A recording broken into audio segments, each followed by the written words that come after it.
about ready to get started here. Get this one.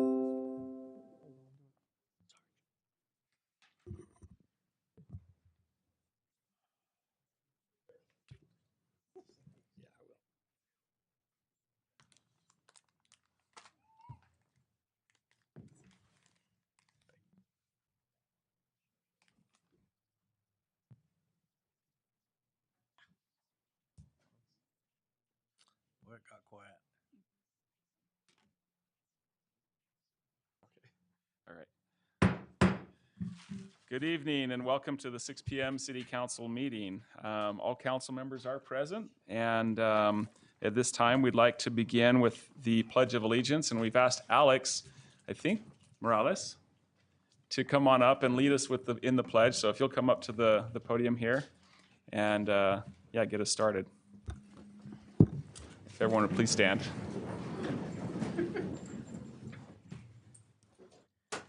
I pledge allegiance to the flag of the United States of America and to the republic for which it stands, one nation under God, indivisible, with liberty and justice for all. Thank you. Thank you.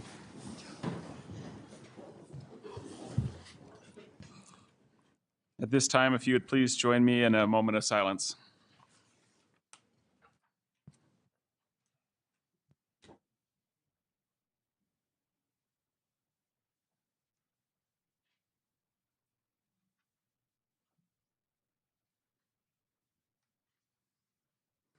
Thank you. Up first on our agenda, we have some acknowledgements, and we've got presenting those the Community Engagement and Opportunity Commission, Juliana Woodbury and Amir Jackson. If you wouldn't mind coming forward, and we'll turn the time over to you.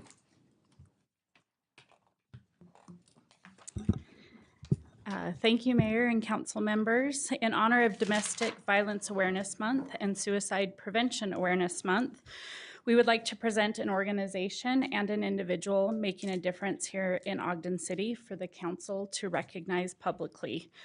The first recognition is the YCC Family Crisis Center's Love Better program. The YCC Family Crisis Center is a nonprofit organization incorporated to enhance the safety of women, children, and men by providing crisis intervention and advocacy services to reduce and prevent the occurrence of family violence and sexual assault through education and community awareness. YCC's programs support and enhance the quality of life for all individuals and families by providing advocacy and education on the road to self-sufficiency. YCC serves individuals of all ages, and its domestic violence and sexual assault victim assistance centers provide service 24/7 to victims with their children. Specifically, Love Better works with approximately 6,000 students annually in over 30 schools in Ogden and Weber counties. They teach lessons around boundaries, consent, and healthy relationships, and they hold 2 conferences annually where they have student leaders speak out on these topics and have high school and junior high students attend. So we'd like to represent, we've got Brent Hinesley here from Love Better, and we'd like to recognize him tonight. I'll turn the time over, though, to Commissioner Jackson for our second recognition. Good evening, Council, Mayor, and community members. Gregory Knoll graduated from Utah State University with a master's degree in marriage and family counseling. He works as a licensed marriage and family therapist and collaborates in the community with Two Brothers Counseling in Ogden. He is trained in cognitive processing therapy, Gottman Level 1 relationship therapy, focus, acceptance, and commitment therapy. He is also a certified youth mental health first aid instructor.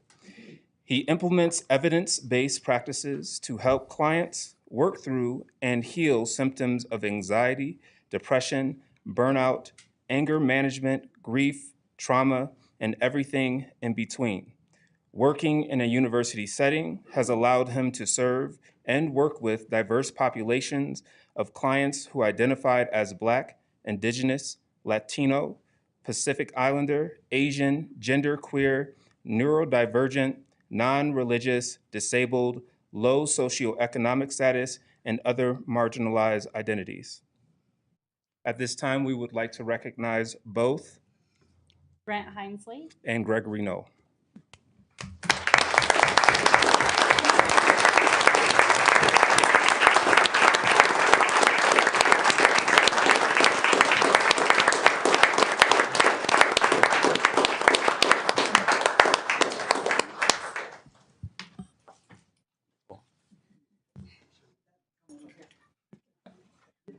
So yeah, let's get a picture with the Brent and Gregory, and then Yeah, bring your family up. yeah, let's go Yeah, there. bring your family, absolutely. Any other friends?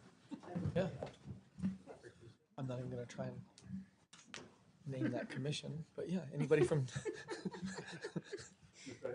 from that commission. Crashed the party. So you're well, it was a little freaky, but I'm okay. Ferguson is hanging out with us. Here, 1, 2, 3.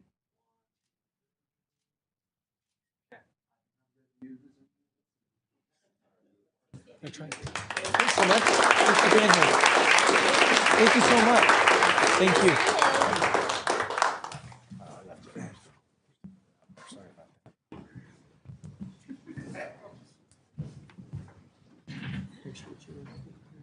All right, thank you for that. That's amazing. Appreciate those acknowledgements. Are there any other acknowledgements on the council from the council? Well, I'm a little biased. I mean, I love both of those honorees so much, but I am the president of the YCC right now, and I love that program that they have, and I really appreciate all the great work that's been happening in the community for mental health too. So thank you all. Thank you. All right. Okay. Any comments, Mayor? Thank you. Okay. You were kind of looking at me like I had something, so I just got to learn to read them a little better. So, okay. We appreciate you being here. Up next, we have approval of minutes. So we have minutes from the joint work session of September 3rd, 2024. Councilmember Blair. Yes, thank you. I have reviewed those minutes and found them to be accurate. And the regular meeting of September 3rd, 2024. Councilmember Heyer. Yes, Chair, I've reviewed them, found them to be accurate to the best of my recollection, and move that we approve the minutes. Second. We have a motion by Councilmember Heyer and a second by Councilmember Blair to approve the minutes. This is a voice vote. All in favor? Aye. Aye. All right. Sounds like a unanimous. Okay. All right. Councilmember Chaburka will have you take the next item here. Recognition of Ogden Police Chief, former Ogden Police Chief, Eric Young. Oh, I'm so honored to be reading this recognition. Thank you so much. The Ogden City Council and Mayor proudly recognize Eric Young for providing invaluable contributions to the Ogden community. Throughout his 32-year career with the Ogden Police Department, Eric Young has profoundly impacted Ogden, making it a safer place to work, live, and visit. He held many roles throughout the department, most recently serving as the police chief for the last 3 years of his tenure. His outstanding leadership, work ethic, and unwavering commitment to public safety have been instrumental to the department's success and the overall safety and well-being of the entire Ogden community. During his time with Ogden City, Chief Young played a pivotal role in reducing the crime rate by transforming the department's culture, forging valuable partnerships with community leaders and local organizations, and strengthening police-community relations. In recognition of the efforts of his tireless efforts, he was honored as the Utah State Chiefs Association Chief of the Year in 2022 and the Fraternal Order of Police Association's Chief of the Year in 2023. Chief Young retired in August after more than 3 decades of dedicated service. His dedication and commitment to excellence have transformed the Ogden City Police Department into a model agency. His impact and influence will be felt throughout the department and the city for years to come. We wish him the best in his future endeavors and are excited to see what he accomplishes in the next chapter of his life. This will be presented this first day of October 2024. Congratulations.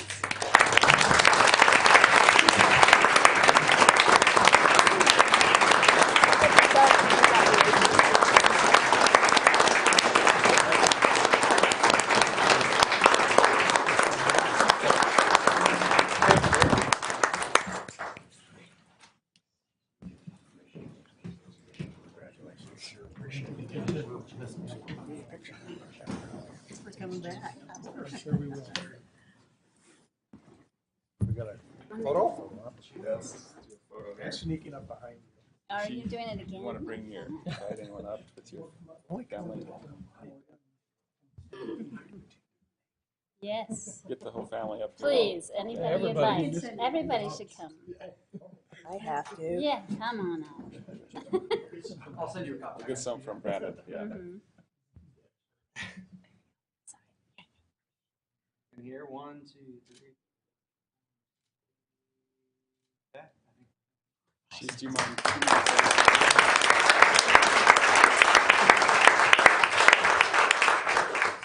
You guys have a ton on the agenda. I don't want to say much, but I'd be remiss if I didn't thank each and every one of you and the council members who served before you that I was so fortunate to work with. The relationships we had with city council and its leadership over my years in the administration of the police department were amazing. The support we've had and continue to have is just been overwhelming. Through some hard times, some really hard times. You've always been there. You've always supported me and supported the police department. And the exact same can be said for the mayor, for Mara, for Gary. And of course, I've got to thank one more time. It's going to be my last chance to get him in, the people back here and the more than 100 others wearing the uniform and working civilians in this amazing police department. They're just great people. Great things are going to keep happening. So thank you. Thank you.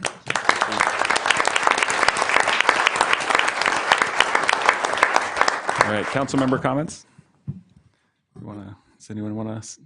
I'll just say thank you again. And when I walked in tonight, it was a bit of a double take. I haven't seen you in your civvies, Chief, and it's a good look on you. Best of luck. Jared, I'd love to, I love you, man. It's not because you got good beer, but it was a little jump start of my heart when I heard you were retiring. I thought, holy cow, that's going to be terrible. You trained your replacement well, and I wish you the very best in your new chapter. Hope it's going well so far. So, but best to you, and thank you for all the work you've done for Ogden.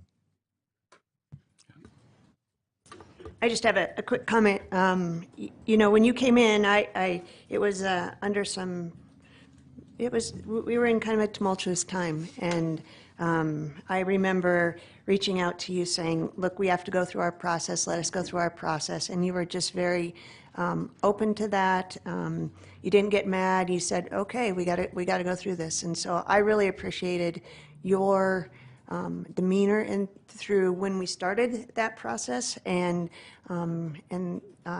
wish you the best of luck in wherever you think you're going to retire. It's really cold in Island Park in the winter. Just remember that. So, hope to see you around. Well, I definitely have more comments. I just read the script before, but I just appreciate your leadership so much, Eric. That's definitely something that I've learned from you that I hope that I can have as I grow into my leadership, is just the very humble and respectful, but also direct way that you lead. And so I really, really appreciate that. And I appreciate your family's sacrifice for you working so hard for this city for so many years. I know that that's a lot on so many different levels, and so I just really appreciate your service.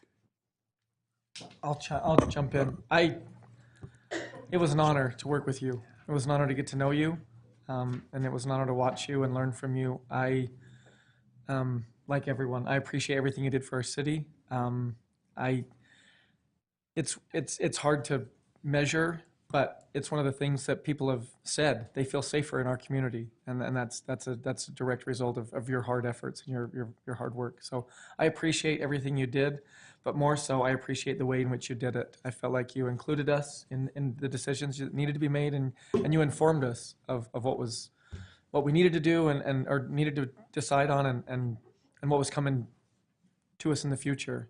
We never felt uninformed or unaware of what challenges you were facing. And so I really appreciate the way that you involved us and let us work through those issues together. And just like I said, I really valued our time that we had you as chief. And I wish you all the best. Thank you. Thank you. Chief Young, on behalf of us as elected officials, you have to remember that we actually represent the city, the citizens of our community. And so to receive the thanks that you've received today, we just honor you and your family, especially your wife and your two beautiful daughters, for the sacrifice they've made over many years in supporting you and the great endeavors that you carried out as our chief of police. Just want to say, well done. Thank you very much. And Eric, I don't know what the protocol is. Eric, Chief. I'll probably always call you Chief. But no, thank you so much. It's an honor when I sign the thing. You read through it, and it's just really incredible.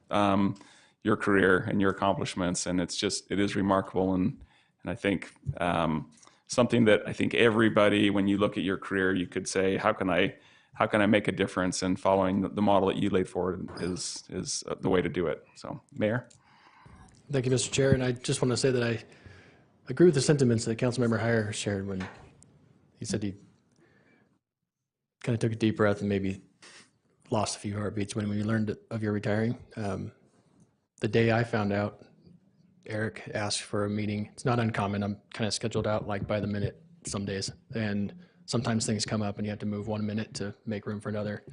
Eric had made that request and we were elsewhere on our way to the building. Eric was sitting in the lounge area waiting for you to arrive, and he and Cindy on the 9th floor had apparently made eye contact, and she just knew what was coming. And so I walked into my office, closed the door, and she heard the sound when he told me he was retiring. And no, it was unexpected.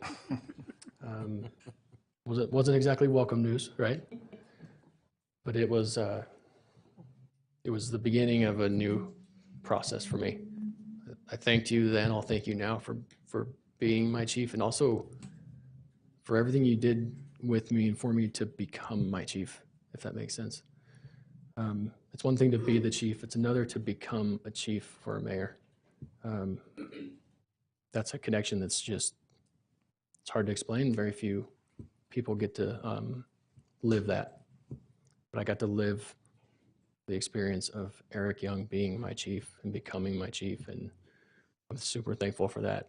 What people don't know about Eric is that he's not just an incredible chief and an incredible man, we all know that, but he was an incredible member of our leadership team, and he was a really global thinker and administrator and leader for the city as a whole, and he had a lot of contributions outside the police department as well.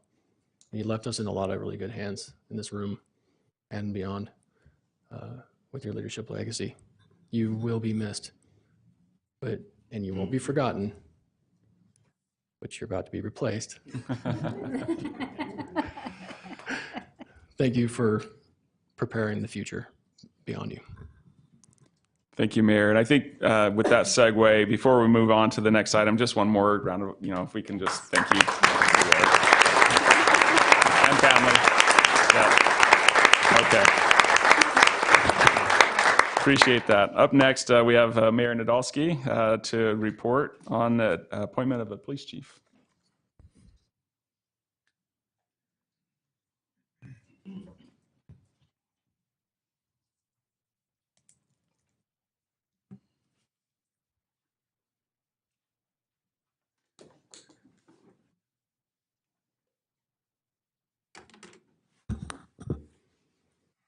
Thank you, Mr. Chair, members of the council, members of the administration and council staff, members of our community. It's my profound honor to stand before you today and to present to you my recommendation of Deputy Chief of Police Eric Suby for the position of Chief of Police for the Ogden City Police Department. There is perhaps no greater responsibility than the responsibility of public safety for a city. Therefore, for a mayor, there is no greater responsibility than the appointment of a police chief. They taught us in mayor school, which is real, I did attend, and passed, that there is no more fundamental and important relationship on day one and every day that since then than the relationship between a mayor and a chief. That's why I spoke of Eric Young in the way that I did. And that's why I'm going to present to you the nomination and my recommendation of Jake Suby for this position the way I'm going to. Jake Suby comes to us with nearly 24 years of experience with this great department. Experience with the department that Eric Young and many, many, many countless others before him and before us helped to build including every man and woman in uniform in this room right now.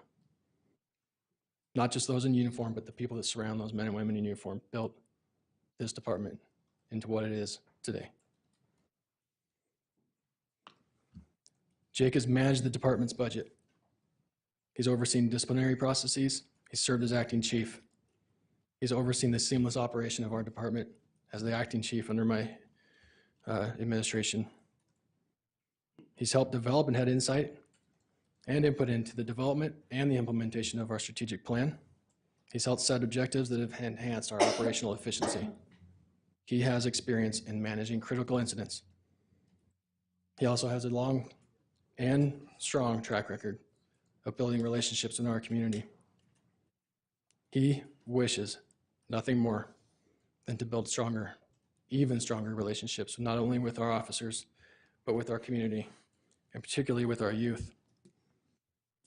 In Jake's own words, he wishes to leave a legacy that is not self-serving, but rooted in a deep commitment to creating a safer, more connected community for all. I'll tell you some of the experience that Jake brings to the table, not just as Deputy Chief of Police, but before that as a police captain. As Strike Force Commander, Ogden Police Lieutenant, Ogden Police Sergeant, a patrol officer, and his career started as a reserve officer for the Ogden Police Department, a position that no longer exists, but is a volunteer role, a role that Jake prized and spoke of fondly throughout his interview. It shaped him, formed him, and was the entry point for his role in this department and this department's future and the future of our community. I've got a whole page of administrative experience, training, and certifications, but I want to share with you some of the awards and recognitions.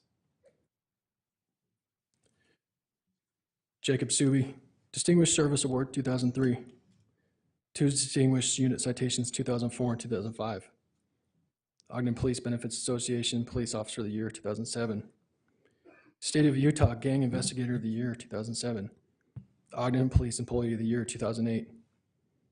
Elks Lodge Gang Detective of the Year 2008. Ogden Police Medal of Merit 2008. Distinguished Service Award 2012. Strike Force Medal of Merit 2014. Strike Force Medal of Merit 2018. And today, recommended appointee for Ogden City Police Department 2024. These experiences and recognitions, in addition to his Master's of Science degree in Management Leadership, Bachelor's of Science in Business Management, and his graduation from the FBI National Academy, all prepare Jake Subi for the job. But I want you to know that I didn't just look at a resume. We went through a process. We went through a national recruitment. We had other candidates that were interested. We interviewed. We didn't do it just with ourselves. We invited a member of the community to participate. I want to thank Adrienne Andrews for her help. I want to share something that the other final candidate shared with me. I share it with you because he told me with permission that it's okay. He said, Mayor, if you have a strong internal candidate, I strongly recommend you give him or her a really strong look. But only do that if you like the direction and the current position of your department. And as you do that, I'll just tell you this. He worked for another department. And he said, I, in my career, have supervised and hired countless lateral transfers from other departments. And every single time, with no exception, the officers that came from the Ogden Police Department have always been the best. That's not just a reflection of Jake Subi. That's a reflection of a department, of a culture, of years, decades of building, of setting high expectations of achievement, of character, of integrity, and of accountability. Jake brings all of those things and more, but that's not enough. I'm not just going to look at an interview panel. I'm not just going to look at a resume. For me, it's important that I look at the man. And I want to share a few things that I've noticed in my experience working alongside Jake Suby. Not only does he come to this event with a lot of years of experience, he comes with a lot of support. Support from men and women that have worked alongside him for a lot of years. They've done hard things and they've been through hard things, things that shape a man. This is a self-raised man. This is a self-built man who's been through tragedies with his family, and he has loved them through them all. And they have done the same for him, and so have all of these officers and friends and family.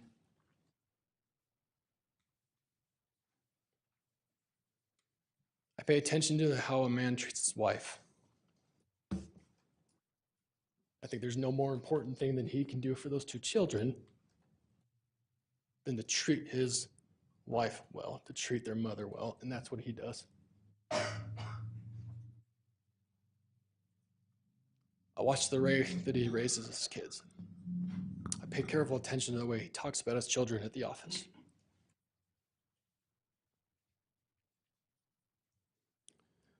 Jake Suby honors his role as a father.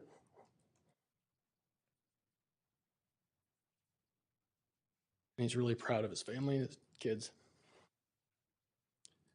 He puts every waking moment that he has into his family. And he was not afraid to tell us in the interview that that's his hobby. Not because he doesn't have a life or he doesn't have a lot of hobbies, but because he's lost opportunities before and he's not going to do it again. This man's priorities are where they need to be. It's reflected in his values for wanting to make a better future for our kids in this community. Jake Suby spent time in this city, on these streets, as a young child, and had real experiences that the kids of this community have as well. And we need a man like that leading our department and building better relationships with our city and our community. That man is Jake Suby. It has been my honor tonight to thank Eric Young for his service, and it is my honor as mayor to recommend Jake Suby for the position of Chief of Police. It is my tremendous honor. I do not take it lightly. I want you to know that I didn't take the process to make the selection lightly. When I asked Jake Suby to be the acting chief of police, he took it without reservation. And I told him, this doesn't mean that you get the job. You have to earn the job. And he said, I absolutely agree, and I will. And he did. He did in my eyes, and I think he will in your eyes. And I hope for the community of Ogden, he's done so for you, and if you haven't had a chance to see that, you will. Because this is a man that's capable, he's ready. And he doesn't just bring more of the same, he brings his own ideas. And I want to have a department that stays strong. Strong, like the men and women in this room right now. They built it this way, it's going to stay that way, and it's going to get better every day. I hold myself to that standard, I hold them to that standard, and they hold it to me. Jake Suby is a man that's going to build on the things that we've done to make this department great, and he's going to spend every day in this position to make it even better. I thank you for your consideration of Jacob Suby for this appointment. God bless you. Jake, best of luck. Thank you, Mayor. At this time, so we appreciate those who have taken the opportunity to provide input into this process and who've reached out to us individually or collectively. At this time, we'd like to provide an opportunity or an additional opportunity for those who'd like to maybe provide input as well. So if you'd like to address the council on this particular item, please come to the podium and state your name and limit your comments to 3 minutes.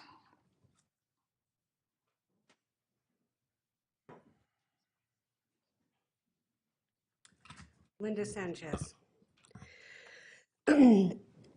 I actually met him at a program that you guys had. It was to meet the cops or Starbucks. And I have to tell you, he endured probably half hour, 45 minutes of my lip service. And I talked to him about concerns, and he genuinely is a person that cares. wants to know, never told me to just be quiet. I already know. He actually sat and listened to me. And then I offered some suggestions, which I'm well at, y'all know. And he didn't shut me down. He said, no, you can either email me that or bring it in, which I did actually bring it in, and it'll be good to hear if he received it. Something that I thought that might help the officers to be able to, they do a hard job.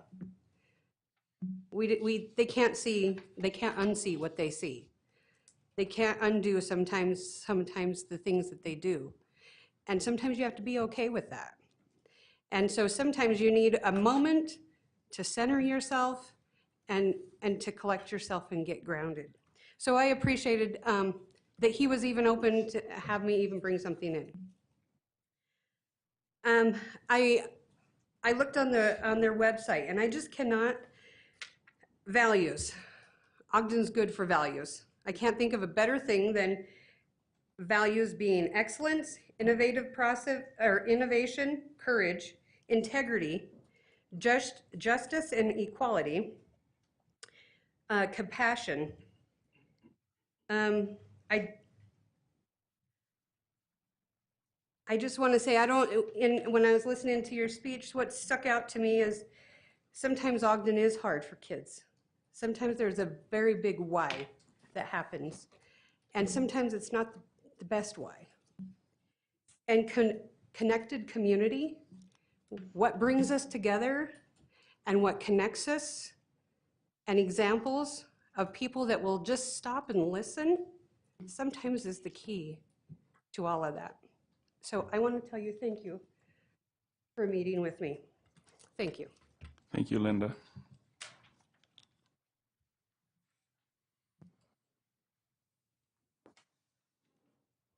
Would mention if you're online, you can raise your hand as well. If you're on the phone, it's *9 or *6, one of those two. We'll get you the opportunity to speak as well. Welcome. Thank you. Danielle Croyle. I'd like to speak on behalf of Jake Suby.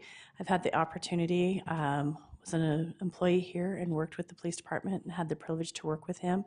You couldn't ask for somebody better to lead this organization, lead these officers.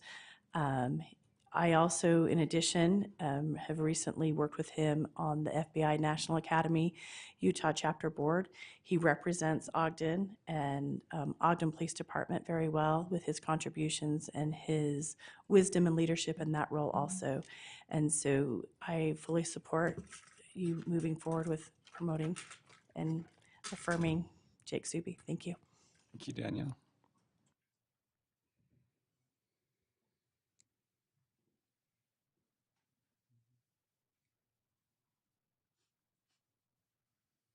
Okay, if there's no other comments, any discussion on the council or a motion? I'd love to make a motion. Just real quick, I just want to say that there were 2 or 3 people that reached out to me and also very supportive of this appointment. So I just wanted to get that out there. Thank you, appreciate that.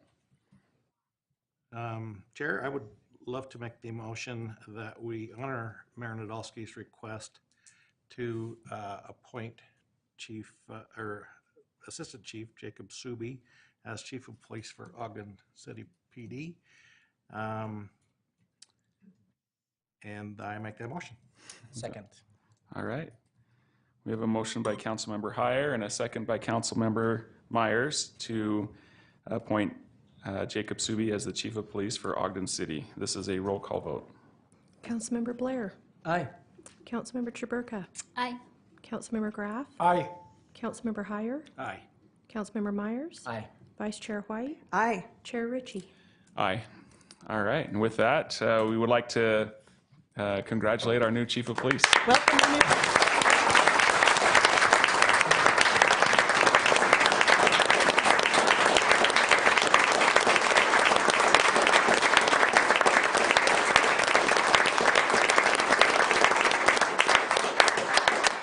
Chief, would you like to say some words?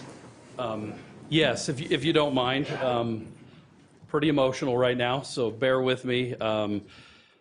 First off, council, thank you so much for letting me come up here and speak for just a minute. And I don't want to take a ton of time, but I appreciate each and every one of you for the diligence that you guys take through these processes. And I'm not going to let any of you down. I'm going to continue to work with all of you as we move forward. I think we all have the same goal in mind, and that is to have a community that's safe, healthy, and a place where people want to live, work, and play. And we may not always agree, but I think we're always going to be able to come to sound decisions and do the right thing based on what the city needs. So thank you, council. Mayor Nadolski, thank you so much for your trust in me and giving me this opportunity. I'm truly honored, truly blessed, and it is truly a privilege. Mara, thank you too for having the trust in me and supporting me to do this. I'm beyond grateful, and I'd be completely remiss if I don't also echo a lot of the things that have said about Chief Eric Young. He has been a true mentor and leader to me, and even better friend. He has created a phenomenal roadmap for me to step into, to continue to guide this police department into a continued promising future. We have record crime reduction. We've got a lot of phenomenal things going on in this city that he's built a path for me to carry forward, and I look forward to that opportunity. I'd also be remiss if I don't mention my family. Mayor Nadolski mentioned it in here, and family truly is what is important to me. They have taught me what is important, and that's loving my family, loving others, and caring for others. My wife, Denise, we've been married for 25 years, and she's truly my rock. She keeps me going. She gives me what I need to stand right here today. Without her, I know I would not be here. So I'm grateful to her, my two sons, Ridge and Tyson. Best thing that ever happened to me. They're my life. And I have two daughters. They passed away when they were very young. Told you I was a little emotional. And I know they're looking down, and I hope they're proud. But the lesson they taught me is that what's important in life, and that is the people that you're surrounded by. That's the effort you give back to the people, and that means this police department, the officers of this police department, the community members here in Ogden City, where I've dedicated 24 years of my life to this city and this department and to this community. And it is beyond an honor to step into this role. It was mentioned, we've done some phenomenal things in building relations with our community. And that is truly what I want my legacy to be after this, is to carry that forward and build that bigger than it's ever been. We have the Marshall White coming. Marshall White Center is going to be opening soon, and there are so many opportunities for our law enforcement officers to engage with the youth in our community. That is going to be huge for me, because if we can build those relationships early, the future looks extremely bright.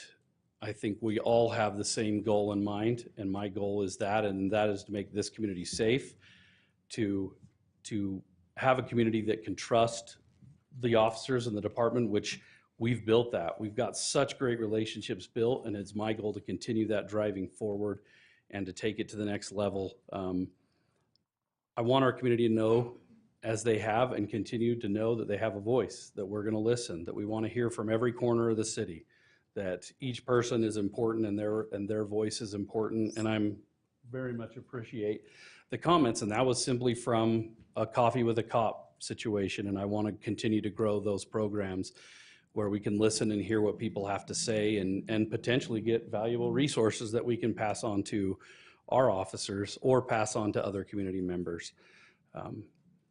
I truly am grateful. I'm truly honored. It's hard for me to speak right now because this is just, there's a lot flowing in me right now, a lot of emotion built up. But this is truly a blessing. And I guess the one last thing I want to say is I'm beyond grateful to serve alongside the officers and civilian staff of the Ogden Police Department.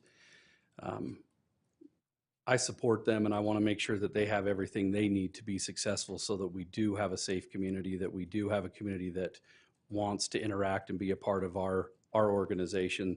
That partnership is going to be critical. but I want to be there for our officers to make sure that they have what they need to do the right things, to make the right decisions, and continue the legacy of great leadership that Ogden City has had. And so with that, I don't want to ramble too much, but again, thank you all, council, for your vote of confidence in me taking this step. Mayor, for your willingness to put me forward and giving me this opportunity, and Mara, for your leadership. And I'm so grateful for it, and thank you all. And I'm looking forward to charging forward. So thank you. Sounds great. Thank you, Chief.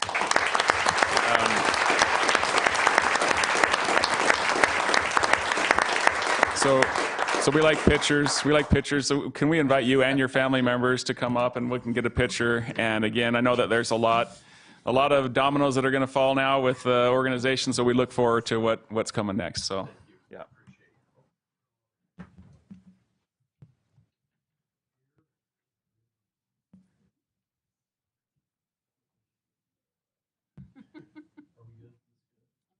Whatever you want to do.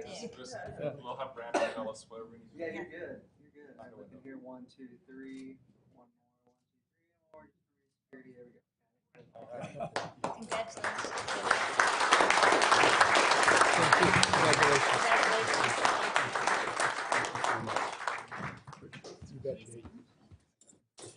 Oh, you're the best.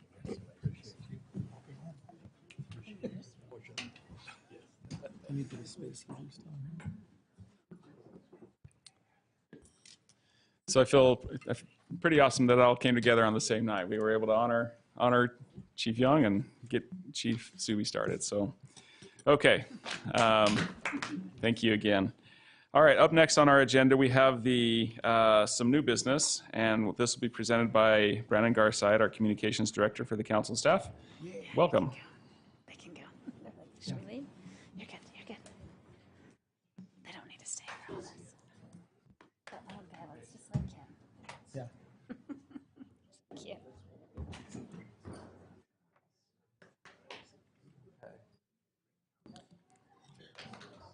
Might want to just take a I second. apologize. Multitasking between presenting and managing the thing. Yeah, let's just give it for sure. Yeah, so thank you for those who are here. We'll let them filter out, and then we'll continue on here. Yeah.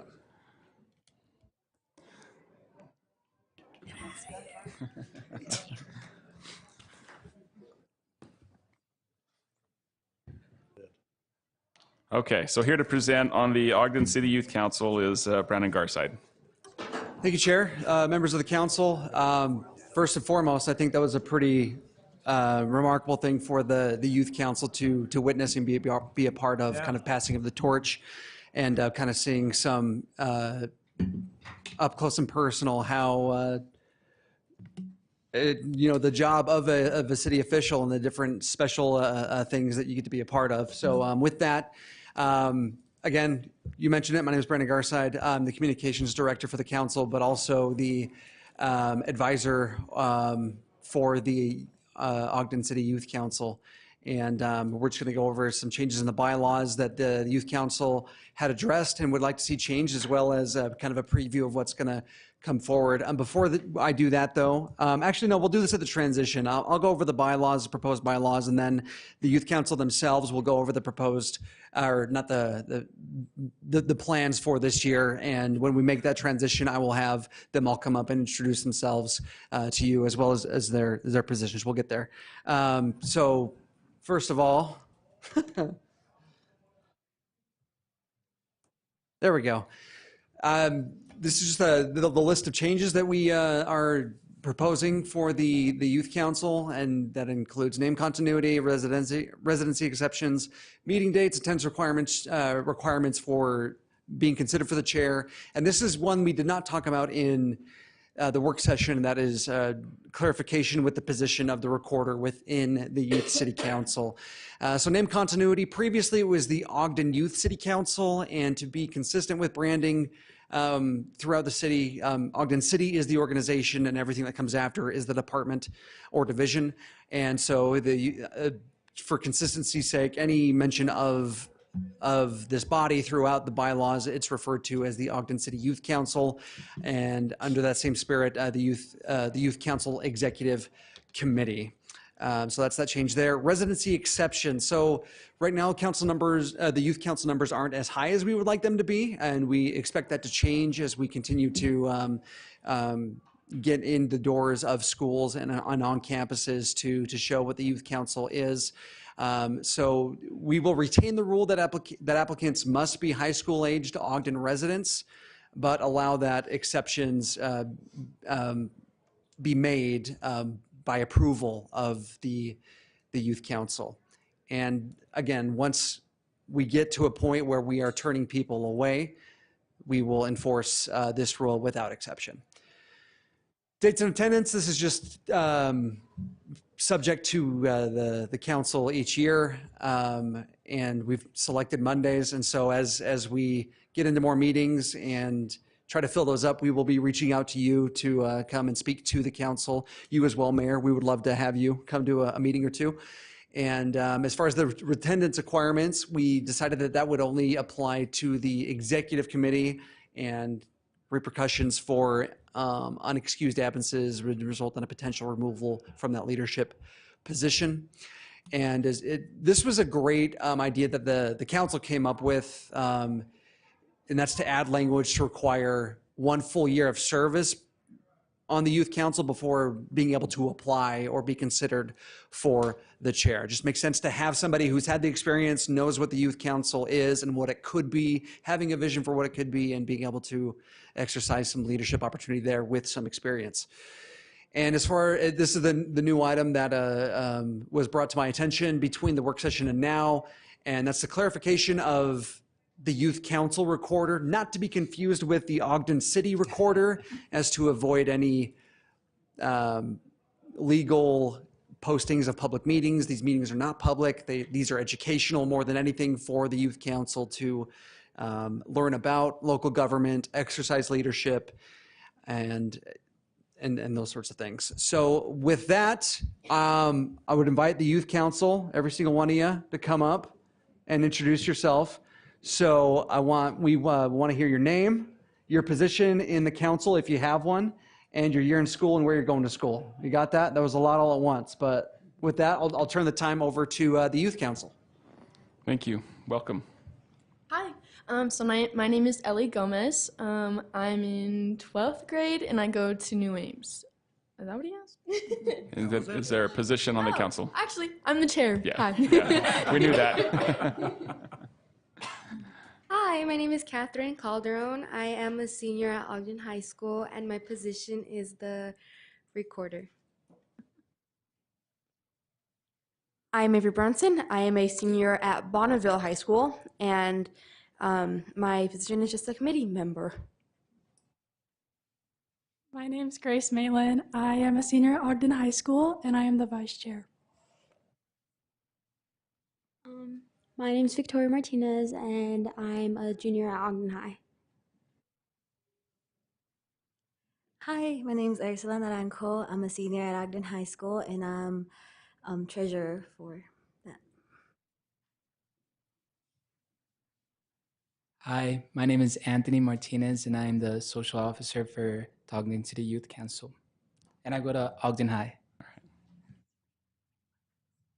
My name is Grace Rasmussen. I'm a senior at New Ames High School, and I'm the public relations officer. Very cool. All right, so now I believe Chair Gomez, you're up, yes? No? Who? Grace. Grace Malin, vice chair. What are we talking about? Gomez delegated. That's local official staff. Okay. Hi. So for this upcoming year, we have quite a few plans. We have a few tours that we're excited to go on with your guys' support within the Ogden area. And these tours include the water treatment plant, the public safety building, and the municipal building. And then at the end of this month, we are going to the Weber Elections Office. Oh, all right. So, yeah. Chair, they're missing the sewer treatment plant. I think we can work that out if they want to go there. Yeah. It says others, so yeah, that's something we should, yeah. It's a discreet way. The unmentionables. Yeah. I'm here to talk to you guys about Locals Official Day, which is this year. I'm super excited. I love this day. It's my favorite day I love it. I'm so excited. Okay. So yeah, the, Locals Official Day is basically where we learn to talk about like current issues in the legislature. We participate in activities with other youth councils. We meet state representative, and we hear from Governor Cox. So my favorite thing about this day is it kind of puts me in my place. Like every hard class I take, every elective I'm taking, like it just kind of gives me an insight of why I'm doing it. Like this is the future. This is like what I'm surrounding myself with. So I love this day because it's like I get to see the governor. I'm like, I want to be just right there. I want to be exactly in your position. So, I really want to thank you guys for allowing. Yeah, I just really want to thank you guys for like allowing that opportunity because it's a huge opportunity. It allows me to see like other youth as well that are just feeling the same energy. Everyone wants to be part of government. Everyone wants to make a change. So to me, it's such a big deal, and I want to, I want you guys to know that it means a lot. You guys allow that to be an opportunity, and yeah, literally, all my hard classes I'm taking, totally worth it because I know that one day I will be there and I will be, So yeah, thank you guys. I'm voting for you when you run for governor. Yeah, for sure. exactly. If I'm still alive then.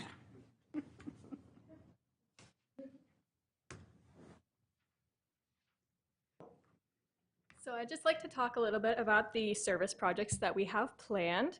So first of all, we were considering a clothing drive to promote recycling, reusing, and donating clothes.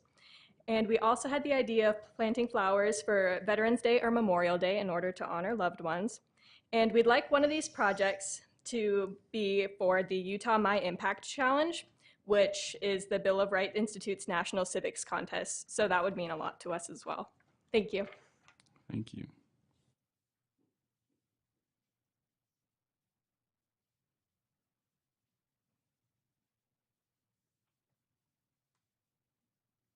Hello again. So we are planning to do social activities to grow our camaraderie, and we're planning to do at least 3 this year to just have fun with each other. Yep. You're allowed. You're allowed to have fun. All right. We should have some social activity. So that's all we have for you. Any questions I could entertain from the council? If not, obviously we'd recommend the adoption of the resolution to amend the bylaws. Questions? Comments? Yeah, with regard to the Local Officials Day, to have high school students stand up and say that they're excited to go, not because they get to skip school for a day and get a free lunch, but because they're going to learn something and interact with civic leaders from across the state and other youth councils is really refreshing. I want to compliment all of you and for standing up and taking a role and adding to your education. It's really a great opportunity, and you can lead others into this too by reaching out to classmates and schoolmates one-on-one and invite them to join the youth council and participate with you and build that camaraderie and that social bond around learning around civic engagement. Thank you. Comments? Are there? Nope. All right. Okay. Then, Chair, if you'd like a motion, I would suggest that proposed resolution 2024-11 regarding amendments to the Ogden City Youth Council bylaws be adopted. Second. All right, we have a motion by Councilmember Graff and a second by Councilmember Chaburka to adopt the proposed resolution, and this is a roll call vote. Councilmember Chaburka. Aye. Councilmember Graff. Aye. Councilmember Heyer. Aye. Councilmember Myers. Aye. Councilmember Blair. Aye. Vice Chair White. Aye. Chair Ritchie. Aye, and that passes. So kind of feel like we've done a lot of clapping today, I know, and maybe, we could do it again. yeah, let's clap on this one too, thank you. I do think we should get a picture, but I also would like to maybe submit a challenge to the Youth Council with the Marshall White coming on board, the Marshall White Center coming on board this spring. Maybe kind of envision or think of ways to, as for the youth to get involved or engaged, or somehow be involved in that process. It would be awesome. So, Chair, one more thing is, it looks like we're pretty heavily weighted at Ogden High, a couple of new aims. Mhm. We got to do some Ben Lomans and some For sure. He's gonna get You know, a shape over we got to be represented here. So We'll go start recruiting over there. Ben. yeah, and if you need a little help getting in there, I'm with you. But you know what? It's I had granddaughters that were in there last year. It was a great experience for them to be a part of the youth council. And local officials stay is a big deal. It's a big deal. But don't underestimate the sewer treatment plant. It's a good one. I'm sure the Marshall White Center is more exciting. But yeah. It might be. Okay, let's have the youth council come up and let's do a picture and. Yeah, keep lobbying. Yeah, bitch. yay. Keep lobbying. You have to be in this one, Brianna. Thanks for all of your work with the youth council. Sewer treatment plant.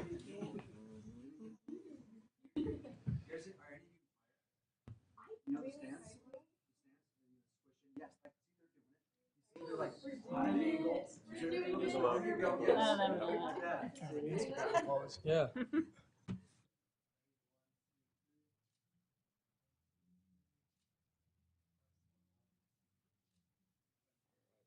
Thank you so much. Thanks for all you do. Oh, I'd stick around. This is when it gets interesting. This is when it gets real fun. Okay, thank you for being here, youth council. At this point in time, we're at the, we'll accept public comments. This is the opportunity to address the council on any issue on your mind. And we will have our special RDA meeting to reconvene after this meeting. There will not be a public comment per se on there. However, there are public hearings where you can address the council on the items on the agenda there. So, but at this point, if you'd like to address the council, please step to the podiums and limit your comments to 3 minutes. We have a hand online, so let's go ahead and start with that. And then we can queue up here in the building or in the room here. So starting with the online, we're going to go there first. We'll do an online comment first, and then you'll be next. Wonderful. I believe I'm unmuted. Yes. Is that correct? Yes. Great. This is Emily, Ogden resident, Emily Bealey, and I wanted to just say, wow. That was so awesome to hear from the Youth Council. And I just wanted to encourage their events to be on the city calendar. I didn't know if that's already a procedure that occurs, but I wanted to encourage that because it'd be great for everybody to know what the city council is up to. And I also wanted to mention a couple of events that were coming up, and I'm hoping that the youth are still there. I'm not sure, but they had talked about going to the election office in Weber County. There's actually an election integrity meeting Thursday of this week at the Commission Chamber at the Weber Center. And it's going to be, the guest is Ricky Hatch. And so he's going to be talking about election integrity, the value of your vote, the process that they go through there. And that's going to be at 6:30. So Thursday, October 3rd.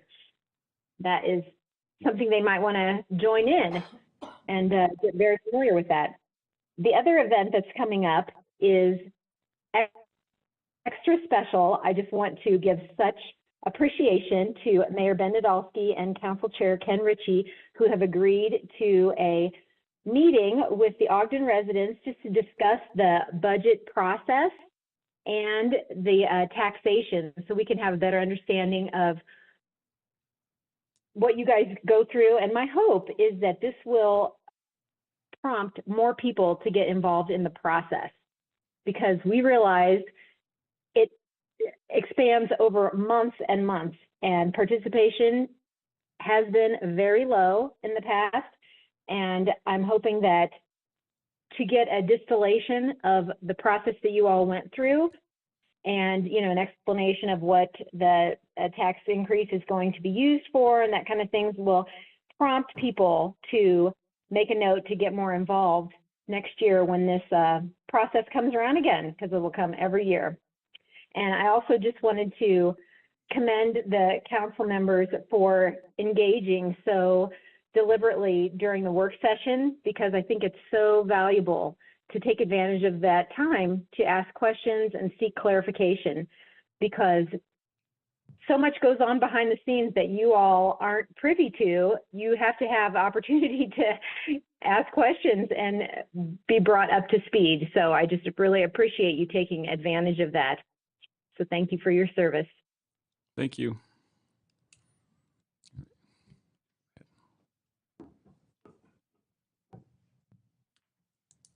Thank you for having me here. This is awesome. I've always wanted to do this, get in front of the city council. So grateful for each one of you for the great work you do for our city. Do you mind stating your name for the record? Thank you. What's that? Just stating your name for the record. Oh, Thomas Hardy is my name. Thank you, Thomas. Yeah. And I just wanted to share something. This is concerning the parking situation that we were going to have from 24th to 26th Street. 41 years ago, as a 26-year-old entrepreneur, I was driving up and down the street that had nothing on it. It was dilapidated. The buildings were nothing. And I looked to the left, to the sunny side of the street, and I saw this awesome building. I thought, that's awesome. I want to work here, even though all I saw around me was nothing. But I took a chance, and I opened a hair salon in 1983 there. And I have to say, Ogden City has been incredibly awesome in helping 25th Street become what it is. So I'm so grateful for that. I've seen the street go from no cars going up and down to now a hustle and bustle, obviously. And I've seen the police department help me with challenges we've had with actually a bullet hole through my window, things like that we've been through. Lots of maybe homeless people, which we understand happens in large cities or larger cities, but we've been helped with that. Could be a little better. But I just wanted to say, I'm looking at this now and I'm thinking, where is this going to go with the parking? Is it going to go backwards for me? I have 13 or 16 stylists in the salon that are all self-employed, that have their business licenses. And I look at that and I think, when it comes to where they have to start paying a large fee for parking for their own selves and for their clients, they can go to South Ogden and work and not have to deal with that. So I'm deeply passionate at this point that this career I've had for 45 years, we've been married 46 years or 45? 45 years. I might be in trouble after. I don't want to see it go down. And I plead with you to help us and work with us. And we've got a few other members of 25th Street that are very concerned about their businesses. And I thank you for your time. Thank you. All right, my name's Weston Hardy. I'm a beautician by day and a real estate agent by night. I've worked with my dad now for about 22 years, second generation hairdresser at Thomas Hardy Salon. A few concerns that we all have at the salon, as well as other people on 25th Street that we've talked to, that many business owners and employees shouldn't be required to pay for parking. Most of them can't afford the proposed fees on wages they're bringing in. It's unreasonable for us to need to have our employees park in parking structures more than 2 blocks away due to safety concerns. We sometimes have pregnant women. We have a few that are disabled to some degree. I think the request to have our employees park for free in the parking garage is actually unreasonable. Not only that, but many of us start at 5 in the morning, 4 in the morning at the bakeries. Many of the bars end at 12 to 2 in the morning. It's actually a real safety concern that we would have to walk 2 blocks with the homeless issues and lighting issues in those circumstances. We as business owners don't feel that we've been represented correctly in this issue. We honestly have not been contacted, and I know it's probably on us. We're a day late and a buck short on this. I know it's a done deal, but we honestly were not contacted nor talked to about this, and many of us do not live within Ogden City, so we don't vote for you as city council members. We can't vote not for you. We don't have the opportunity to do that.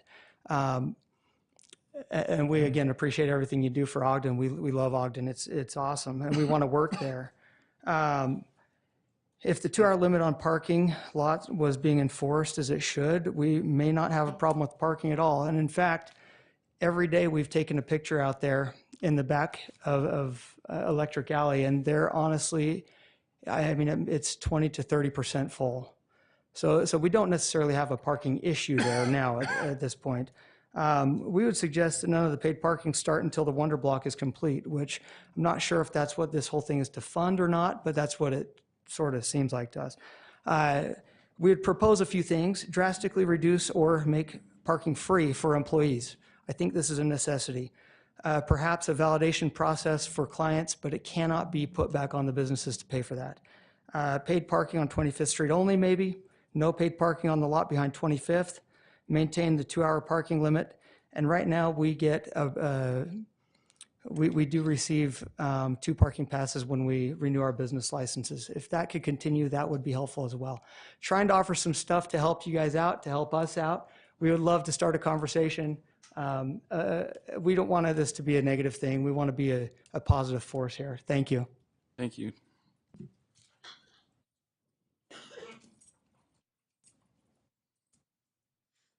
Good evening, guys. This is Sarge Moriali, and I hope everyone's having a totally terrific evening. And what I'd like to talk about is stop signs. And we still have people racing up and down 29th Street and between Tyler and the Waterfall Canyon up there. I've tried talking to people about getting the signs put up. Well, a petition has been done with 30 names on it, and I gave them to Dave, and everybody is very serious about doing this, and I've gotten support from our neighbors. I've gone ahead and purchased 2 poles and 2 4-way stop signs that will go in those corners for the safety of the residents on 29th Street. Ran me $200. And Ogden City needs to get this stuff done. The 3-way stop there on 29th and Tyler, yeah, it works, but you got everyone who's not paying attention to it going flying through the stop signs there on Tyler. And it needs to be done to slow people down so they're not going through the gates there at Ogden High School again. It is a safety issue. We don't have sidewalks, so people are walking in the street and whatnot, so it's their safety also. And it needs to be done. And yes, I will push it, I will enforce it. And if I've got to put the signs in and the signs are taken down, well, guess what? I'm filing a police report for theft. And like I said, everyone I've talked to on 29th Street has my back. It needs to be done. You guys are doing a great job between the mayor and the council, but we need to look at neighborhoods. We need to listen to what the people are saying also. It is a safety factor. So enjoy the petition and thank you guys for letting me chit chat. And hey, I may come to another meeting. Have a good one, guys. Thanks, Sarge.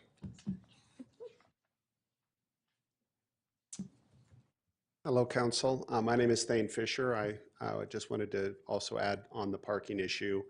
I think another option could also be utilizing the trolley, especially nights and evenings, weather related, to get people within 2 to 3 blocks of parking, and maybe even allowing the circumference of parking, utilizing Weber County Library, Marshall White, some of these other centers or parking that are maybe outside the walkability or comfortable walkability through safety, et cetera.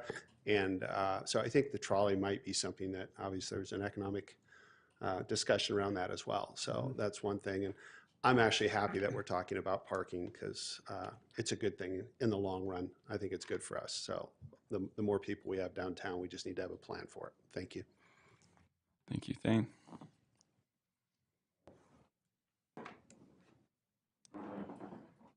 Linda Sanchez. I forgot I brought these until I looked down and I said, oh crap, he already left. But I'm I don't know if I just said Linda Sanchez, but my name's Linda Sanchez. I keep talking about this biblical citizenship class I'm taking. And so my job with Lyft Service is to pass it on.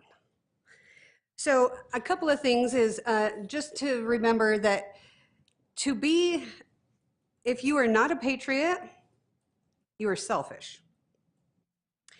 Another thing is that it is your duty to not only defend the Constitution, but also to assert your rights. Also to recognize when your rights or somebody else's has been violated. One of the concerns that I have is I've met with some of you guys, and I've actually met with some of the law enforcement, not recently, but my concern is that they can't tell me our First Amendment rights, which is concerning because you all take an oath to uphold my First Amendment rights as well as they do.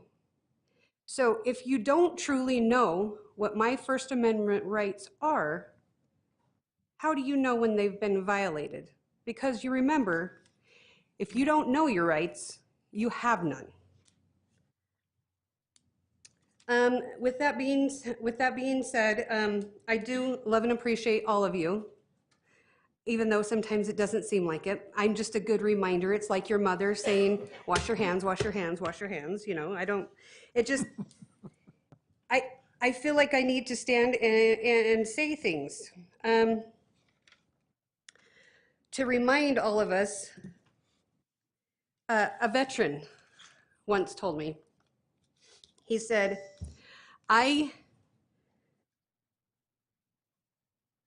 he said, for your tomorrow, I served today. Now that made me cry. Because I thought, what are we doing? What are we doing with today?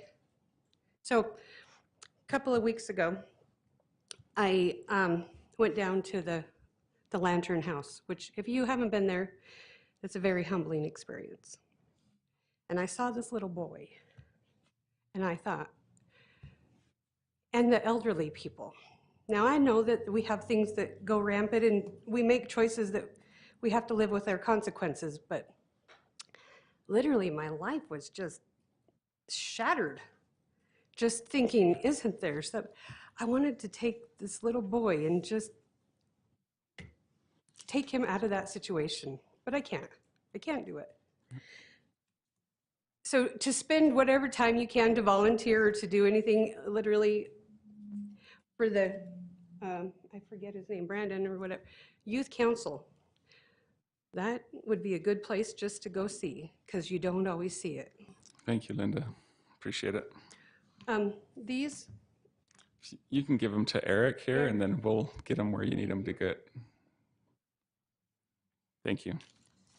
Any other comments?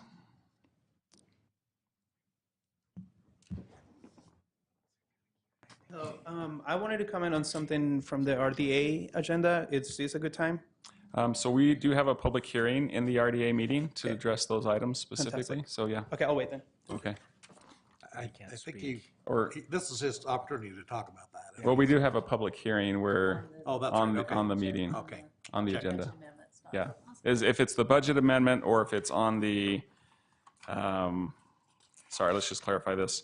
If it's the budget amendment for the WonderBlock bond interest or the public hearing on the budget amendment for the Adams CRA arts programming, that would be the time. If it's related to, let's see. Yeah, if it's related to one of those two items, you'll have an opportunity in the next meeting. Yeah. Welcome. Hi. Good evening, Mr. Mayor and my friends, all of you on the council. I am here about parking. I thought I could at least lend my expertise, having owned two different businesses on 25th Street, spending the last 10 and a half years at the Lighthouse, and looking at basically my employees' paychecks, looking at the clientele that come in to 25th Street, whether it's to bars or restaurants or to shop. And I am deeply concerned that we've missed the mark on thinking this parking through. I can tell you, especially with bar employees, and I know if Heidi were here, she would be saying the same thing. The bar employees, if they get out at 2 and 3 in the morning and have to walk over to the parking garage, I think you're asking for trouble.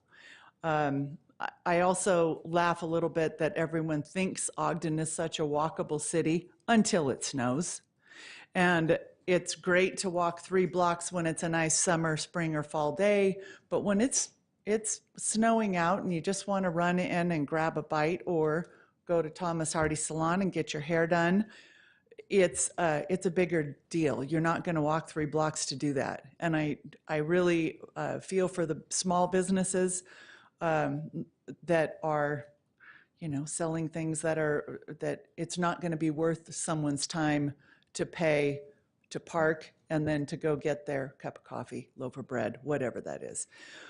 Anyway, I urge you to reconsider your start date. I am definitely in favor of pushing this back until we have a WonderBlock. I think to try to make this happen now may shoot you in the foot when it comes to 25th Street. And I urge you to perhaps give some thought to a 2-hour free parking ahead of the paid parking. And, it's sort of like going to the airport in short-term parking. They give you the first 30 minutes for free. I would probably say an hour free, possibly 2 hours free. And after that, there's a charge that comes with that. But I think it softens the blow. It encourages people to show up on 25th Street to support our small businesses, and being one of those for many years, I hope that you will reconsider strongly your start date and plan. Thank you, Sue. Do you mind stating your name for the Oh, yes, Sue recorder? Wilkerson, 2563 Jefferson, Thanks, a voting member of Ogden City. Okay, looks like we have a hand online. Let's go ahead and go to the Zoom user.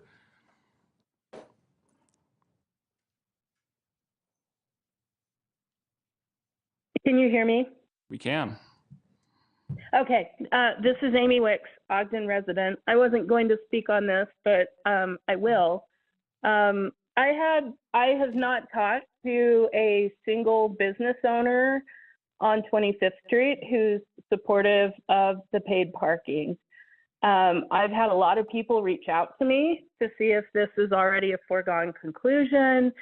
I think it's going to have an incredibly detrimental impact on our businesses on 25th Street. I think of people like my parents who, dealing with a smartphone to pay for parking, they're not going to fiddle with it. They're going to go somewhere else. And I fear that that's what's going to happen with a lot of people. And you do have people using the OGX bus, but it's free. I use it. If I had to pay for it, I wouldn't use it. It's not that convenient and not worth the fare. So it just seems foolish that we're inflicting this thing upon the entire downtown area, where it seems like the only reason for it, or the impetus for it, is to be able to finance a parking structure for Jay Fisher and the WonderBlock use. There just has to be a more sensible solution to this. And the way it's been rolled out, I think you've really, really missed the mark. So I would encourage you to scrutinize. If staff are telling you that they've talked to people and business owners on 25th Street, they haven't. And that public outreach component is lacking.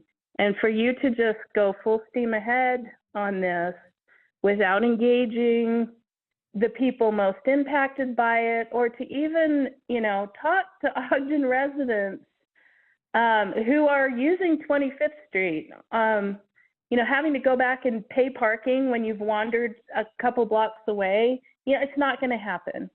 And I think it really is going to be detrimental for our community. So I would urge you to go back to the drawing board on this, because you've really missed the mark. Thank you. Any other comments?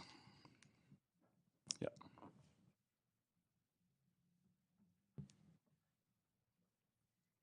Deanne Arms. I wanted to speak to this as well because I work on 25th Street every day, Monday through Friday, and I play on the weekends. I'm basically there. As of now, I rarely have a problem finding a parking spot. I do want to just voice that I am in agreement with Sue and with Amy, who just voiced it. I wanted to just say that I agree, and I would hope for alternate solutions at this point because I'm very concerned. Thank you.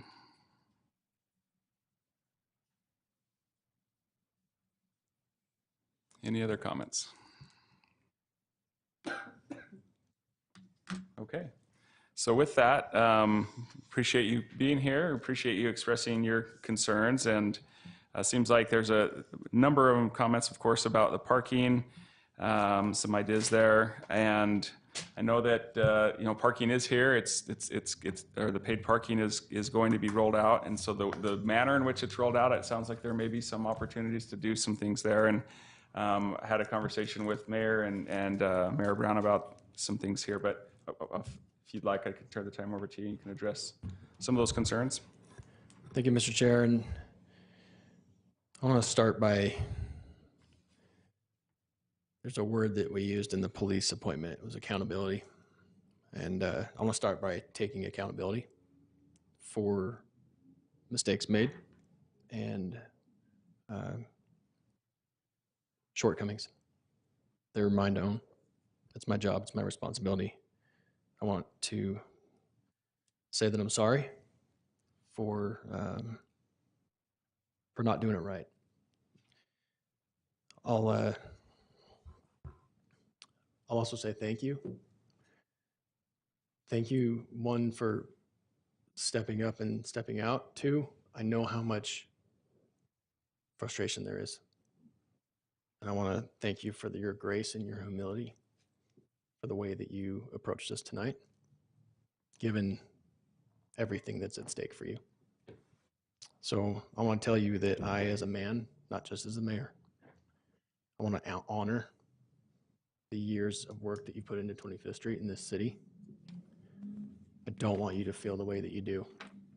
And I want to apologize to the council for putting you in that position. I also want to make a commitment that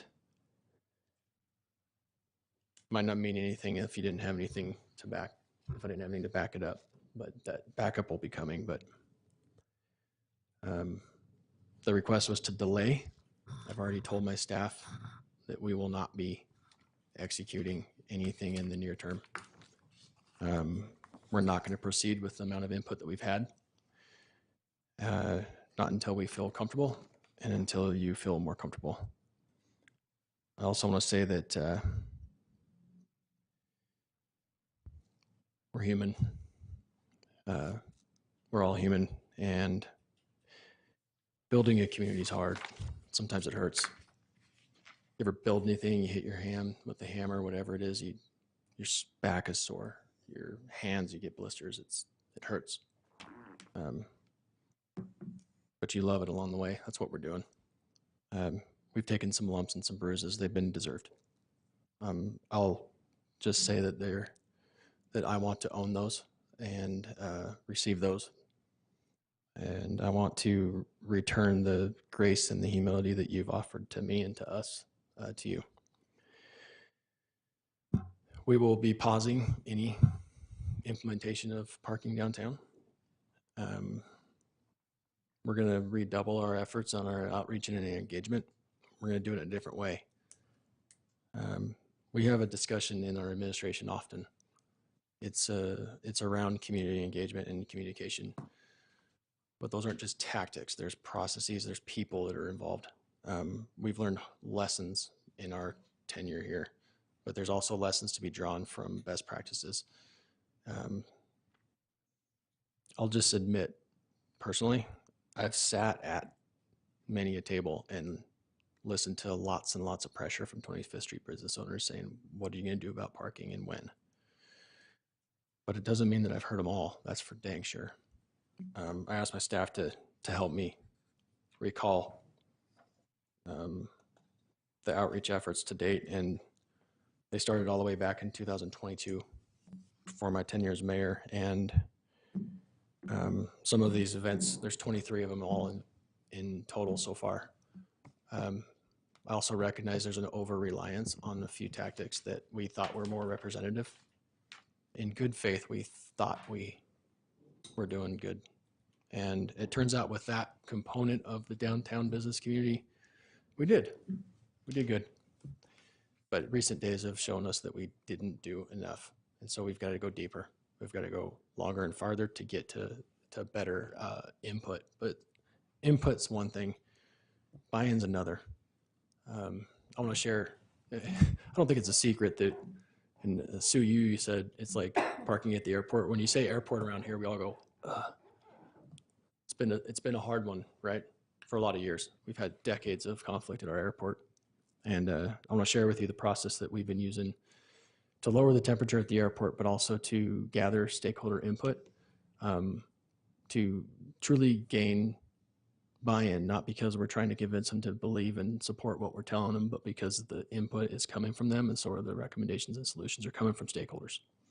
Not from us to stakeholders, stakeholders to us. And this is a model that I've used in my professional life, and I wish with all that I have that we had started that way in this one and that I had caught it sooner.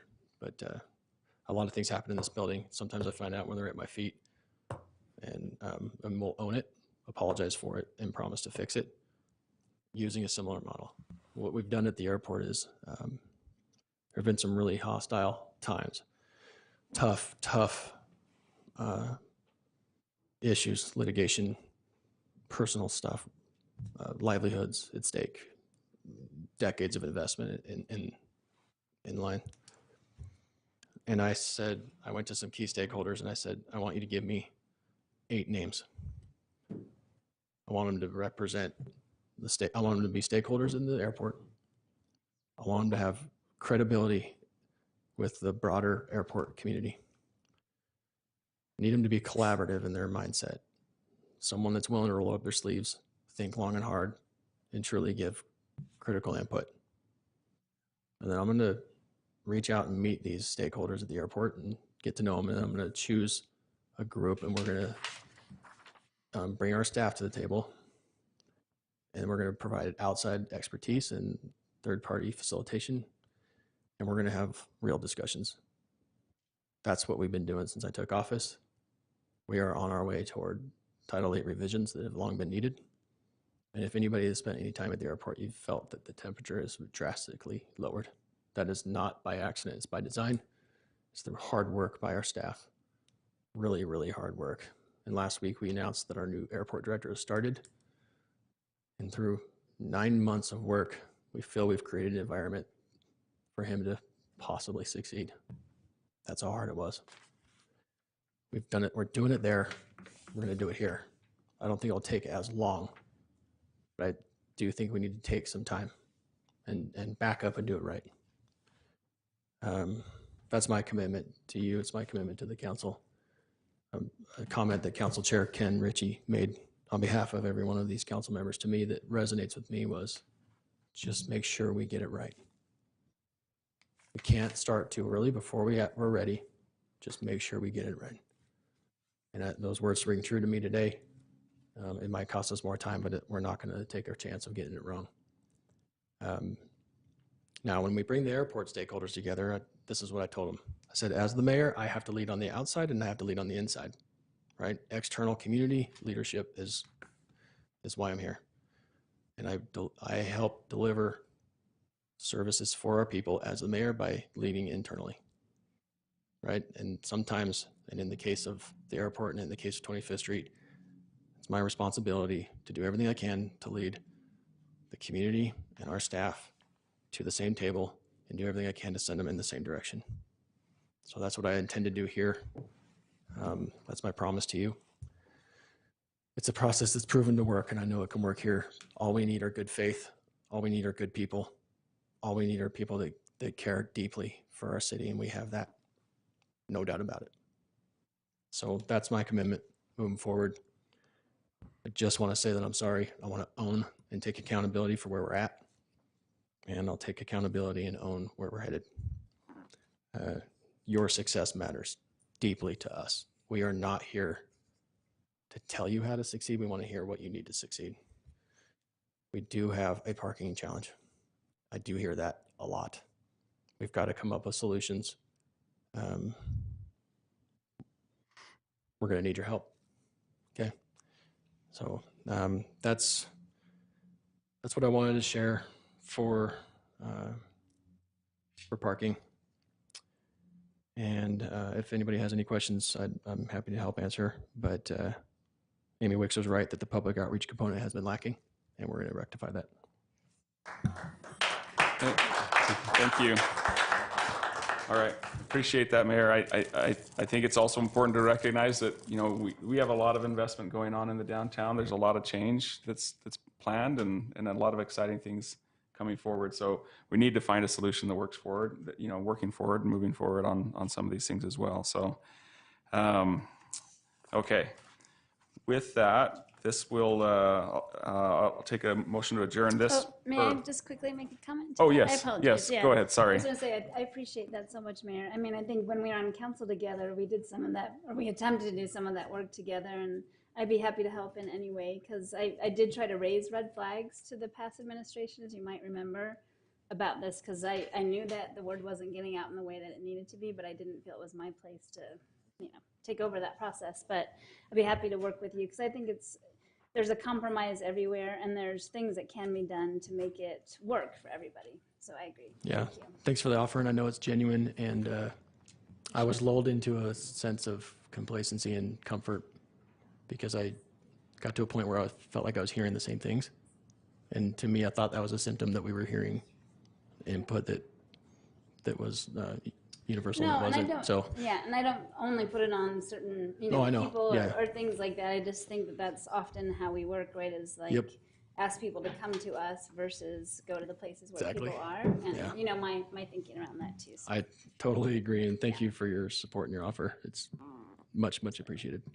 Okay, any other comments from council members? Vice Chair White, looks like. Yeah, I just want to make a comment, and I can appreciate a pause. I think we have to be careful. We've got some financial obligations that we need to make sure that we're not overstepping. But other cities do this, right? I mean, Salt Lake, there's bars and bakeries, and their employees don't park out in front either. And so I think there's ways to look at this and to figure out a good solution. So, but there's a couple of things that we didn't address, and I think it was one that Sarge brought up, and we truly have an issue in our city of speeding.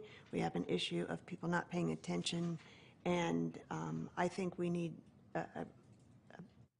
I actually think that we do need to look at this and evaluate maybe more of what's really going on, and not just on. I live on Sargent Street too, so I would love that. I'd really like that four-way stop all along there. But I think, I mean, I do think that we have an issue with speeding, and so. I told you, I was almost run over. I mean, on the pedestrian On 29th crosswalk. Street? No, I'm just- No, on 25th Street up the hill, though. You know.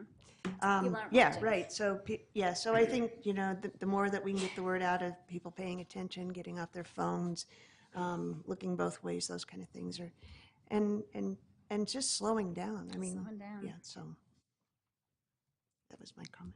Thank you. I don't see Sarge.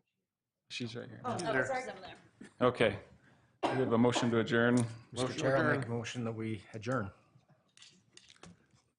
In a Or second. second. And a second, there we go. All right, we have a motion to adjourn this meeting by Councilmember Myers, a second by Councilmember Heyer. This is a voice vote. All in favor? Aye. Aye.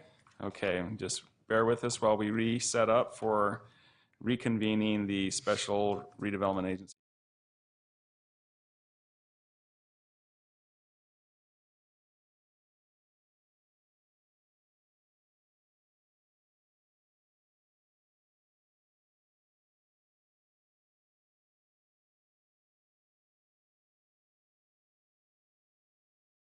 Executive Director.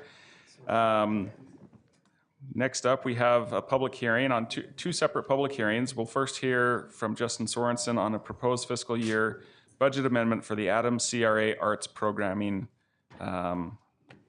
resolution.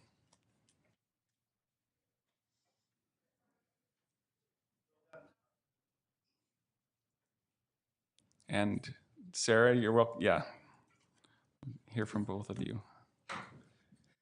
Thank you, Chair and board members. So I'll briefly go over the budget impact, and then Sarah Meese here will discuss more in depth what these funds are to be used for. The budget action before you tonight for your consideration is to appropriate funds out of the fund balance in the Adams CRA area in the amount of $120,000 that will be used for area-specific program funding for arts programming in the 9 Rails area. And so that's the proposal, is to appropriate those funds through the proposed resolution.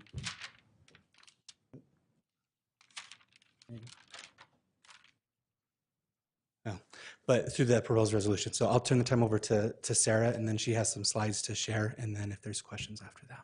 Thank you.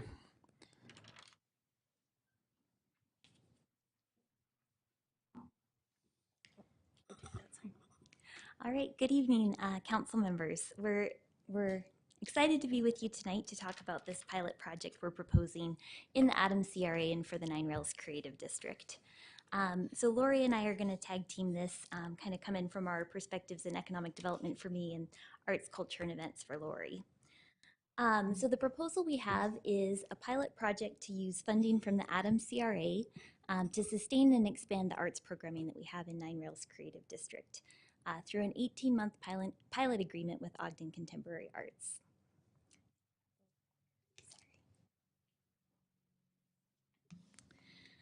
So the Adams CRA was established in 2018, and the project area plan from that time identifies the creation of a cultural district as one of the key projects for the area.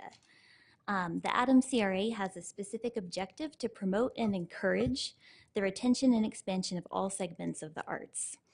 So as you know, we typically use RDA funding for development projects, public improvements, those types of things that help drive value and increase tax generation in an area. So for example, in the Adams CRA, you might be familiar with the tax increment financing we've used to support projects like the Monarch, or the funding we've put towards designing the Dumpke Arts Plaza. But what we found in this particular project area is that arts and events programming are also critical to activate an area, engage the community, and in this case, it really does align with the goals of this particular project area plan. So we need to make sure that the projects that we're investing in are well programmed, and that's important to make sure that they're going to achieve their maximum impact and value, and that they can really help drive those values in tax increment in the area. This area also largely overlaps with the 9 Rails Creative District, which was adopted later, master plan was adopted later in 2018. And the vision for the 9 Rails Creative District is to develop an epicenter for arts and culture. We had 4 key strategy areas, and we feel like we've made a lot of really positive progress on the first 3 of those. So those include things like public spaces and projects, streetscape improvements, and development standards and projects. And so we've seen that progress with projects like the Monarch, the Dumpke Arts Plaza, the Corner Plaza, and the new landscaping that we have up on 25th Street and Ogden Avenue. But where we found a gap is in that additional support for arts programming. And this is really important to help make sure we're activating the spaces that we've already invested in. As a city, we have a lot of really strong funding tools for capital improvements, but it can be difficult to find adequate funding for the associated operations and programming that are needed. So we want to look at innovative tools that can help with this. We know this is an issue not just for 9 Rails, but with future projects that we have as well. We're looking towards Union Station. We know how important cultural programming and events are going to be to the success of that project. And so the pilot project that we're proposing is really to help us evaluate one potential tool that we could use to address this challenge. We'll also be looking at other options, but this pilot project is important for us to determine if this is a tool that's effective in the way that we hope it will be. Okay, so now we're going to talk a little bit about the economic impact or the return on our investment. It is a little bit hard to quantify the ROI of arts programming itself, but we can see nationwide and locally that there is a large impact that arts and cultural industry has on the economy. So this slide shows you a couple of numbers. These are national numbers. There's $151.7 billion that is generated this is 2022, by the cultural and arts and cultural industry. 78.4 million are spent by people attending events, festivals, concerts. They're the audiences. They're spending that much money to attend cultural programming, arts programming. It supports 2.6 million jobs. $101 billion actually goes into paying workers that work in the cultural industry, so people are earning that much money working in this industry. And what's really important here, and for us when we're looking at return on investment, is that $29.1 billion in government tax revenue is generated by the arts and cultural industry. So we don't have these numbers in Ogden specifically. We will have these in a few months. We're having an arts and cultural impact study in partnership with Visit Ogden completed as we speak. So we'll have some better numbers, but we do have some local numbers to show you. This is the report from the Kem Gardner Policy Institute. They did an economic impact study. This was published in October of 2023. These are numbers from the State of Utah report and Davis County. So Davis County was the closest I could get. It's not going to be comparable to Ogden. I think Weber County and Ogden has actually a higher level of arts programming than Davis County does. And this is actually numbers from 2022, so there's could be slightly skewed from, we're still recovering from the pandemic at that time, and a lot of cultural industry organizations were shuttered through the pandemic, and it was a little bit slow to get it going again. But in Davis County, there's a $691 million coming from arts and culture programming and these sort of, this industry. And that equates to $9.8 million of local sales tax revenue. So there is a return on investment investing in the arts. Statewide, that's $174.8 million that's generated into your local sales tax dollars. So what this means is when we look at programming and we're looking at investing the small amount of money into arts programming into an area that we're trying to redevelop, is that there is a return. We're going to see this actually help this redevelopment area be more successful.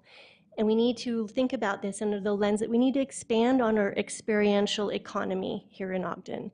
Like, we are really good at marketing ourselves as an outdoor town and recreation, but there's a lot of people that don't do those activities, that are looking for other types of experiences, and the people that do the outdoor economy are also looking for these types of experience when they're not skiing or when they're not mountain biking or whatever it is they come here to do.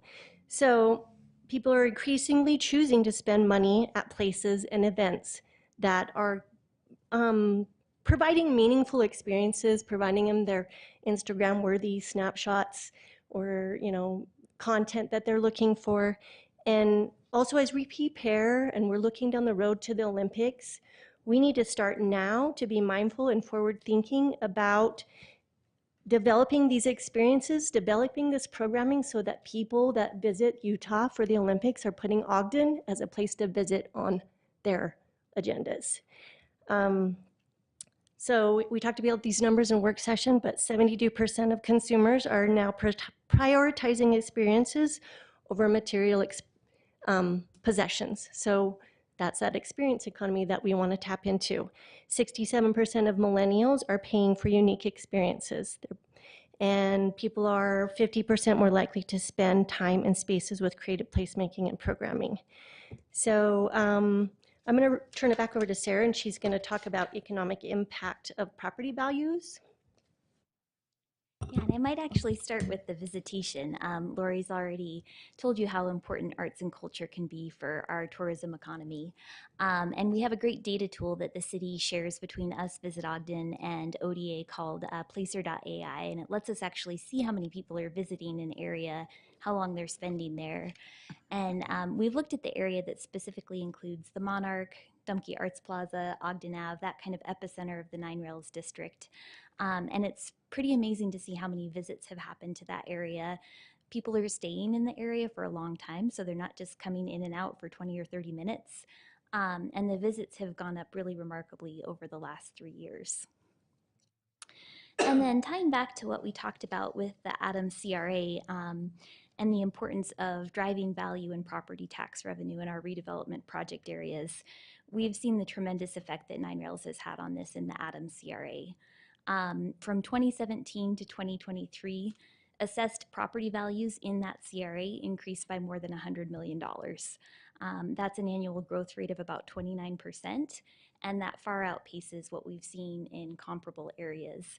And when we look at it, really the distinguishing factor is the arts and culture activity that's happening in Nine Rails. It is driving the value of the area, and it's generating tax revenue that can be reinvested in that project area. So we're going to look at OCA's arts programming. They are a fantastic arts organization that exists in the Nine Rails Creative District, and all of their programming is free and accessible to the public. They don't charge for anything that they provide. So they are bringing in 4 national or internationally known artist exhibitions that are comparable to something that you would see at Museum of Contemporary Arts in Los Angeles or Chicago or something. We don't have that here in Ogden, and this is an important piece of that tourism economy, the experience economy that we're talking about. We need to keep that, provide these experiences, provide this educational opportunity that OCA will be providing as a partner with us to our residents and to the visitors. Those are the things that people are looking for that will come and visit to see these big exhibitions that these internationally or national known artists bring in. Their Artist in Residence program is a fantastic example of bringing an artist in. It's putting Ogden on the map. It's educating our local artists. It's educating our youth. They do workshops with our youth, and then they stay for 2 or 3 months. Then they produce an exhibition or a public art project that ends up in the Nine Rails Creative District. And then the Artist Factory, which is, I think, one of my most favorite pieces of their programming, is they hire local artists to teach workshops to our youth or other local creatives, but generally the youth. So they work with Youth Impact, the YCC, the Weber Valley Youth Detention Center, and the Boys and Girls Club, all giving these young minds, like influence them with creativity, helping to mold their minds and maybe help craft them into creative problem-solving adults. It's very important. It gives them confidence. These small activities that are provided for them are so impactful to youth that maybe they don't see a way out of the situation they're in. They're struggling. Things are hard for their families. And what's really amazing is that OCA has already, they're expanding their programming. They're looking at doing this Artist Factory programming and workshops in Lester Park next summer. So they're already expanding out into the Creative District, programming other spaces. And so their Artist Factory programming will occur in Lester Park all next summer. Their block party that they do, it just occurred on September 14th, is out in the public realm. It hires local vendors and creatives. It allows people to come and experience arts programming for free. It's out in it's out, and then as that expands and they grow, that will potentially move up in the district, even potentially into Lester Park. They maintain platforms, which is the outdoor sculpture park area. Again, another experiential Instagram-worthy location, a spot that people come to visit, and they actively and continually actively pursue funding for public art in the Nine Rails Creative District, including Lester Park and the new sculpture pads that were installed on 25th Street. So next, Sarah's going to talk to you about project metrics. Yeah, so Lori has covered the scope of services that we would be looking at through this pilot agreement with Ogden Contemporary Arts. I'll share a little bit about the mechanics of that. We're looking at an 18-month contract term funded at an amount of $108,000 that goes towards general support for some of the activities that Lori just presented, but then also towards some specific projects and program deliverables that we have for 9Rails specifically. Because we're looking at this as a pilot project, there are certain things that we want to make sure we're tracking and evaluating over the course of the project. Probably the first on that list is going to be funding leverage. So OCA has a great track record of this already, but certainly we want to understand what additional funding they can secure for projects and programs in 9Rails. We want to track attendance at the gallery and at events, the number of community members that are participating in the Artist Factory program. And then again, using that Placer AI tool, we can also take a look at spending and sales tax that occurs in that area. We also get a lot of benefit from the press and media coverage. The work that OCA has already done has certainly helped put Ogden on the map for contemporary art. There's a lot of value there that we want to continue to track and evaluate. So those are all things that we'll be looking at over the 18-month term of this agreement, evaluating if we're able to achieve our objectives and evaluating how this particular funding tool works towards those objectives in this particular project area. Okay, so as Sarah mentioned, this is an 18-month test pilot project. And we are looking to do a sole source contract with OCA to complete this project. There's a lot of factors as to why. The scope of services that we're looking for this contract is specifically not conducive to receiving bids from other organizations in the creative district. The pipeline or the type of work that it would take to line up like national or international exhibitions, it usually takes generally about a year, if not more, to work out the logistics of bringing in a major artist to do an installation. And while this is only an 18-month project, I don't see another organization being able to pull this off in that time period to be successful at that. So the scope of services, like Sarah said, is we're looking for an organization that is doing free programming in the district. They are providing international, national, regionally well-known art exhibitions for our community and our youth to interact with. We're looking for an organization that is heavily involved in community engagement, and every aspect of Ogden Art, Contemporary Arts' programming has a community engagement factor to it. They have actually served over 1,200 of our youth with their programming already, and they are continuing to do more with the YCC Youth Impact, the Juvenile Justice System, and the Boys and Girls Club. So the contract also requires the organization, or OCA, the organization that we're choosing to work with, to actively pursue funding to expand programming into the rest of the district. So they're already showing that they're going out of their brick and mortar location and they're programming out in the district. And this is a very important factor as to why the procurement at this point needs to be a sole source contract. So also I want to point on that Ogden City, OCA has been a good partner in the past with Ogden City on leveraging funds for projects and programming in the district before. They partnered with us on the Dumpke Arts Plaza and brought in a lot of money towards the construction costs of building that plaza. And since they've been in programming, they have brought $5.3 million for public art projects and over $1 million in free public exhibitions for our community.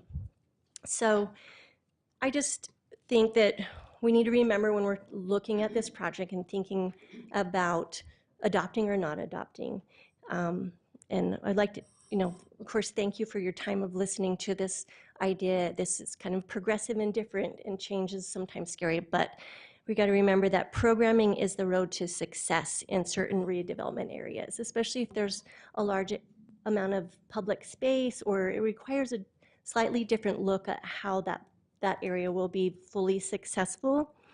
And unfortunately, it isn't like the movie, the Kevin Costner movie, Field of Dreams, and if you build it, they will come.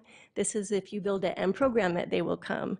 And so developers and businesses follow the people. If we are programming in this area and the people are there, then it will actually make that area, the redevelopment area, fully successful with positive development and build our community better. So let us know if you have any questions, and thank you. Thank you. Any questions from the board on for Sarah, Lori, or Justin? At this point, looks like not, but this is a public hearing, so at this time we'll accept public input on this item. So if you'd like to address the council, please limit your comments to 3 minutes and state your name for the record. Good evening. It's Adrienne Zubler. I'm an Ogden citizen. I just wanted to say I am in favor of this particular project. It fits right in with the fact that we've got Union Station that had, 4 or 5 different museums that are world class. I volunteered for 10 years. I met people from all over the world that came here to see what we have here in Ogden.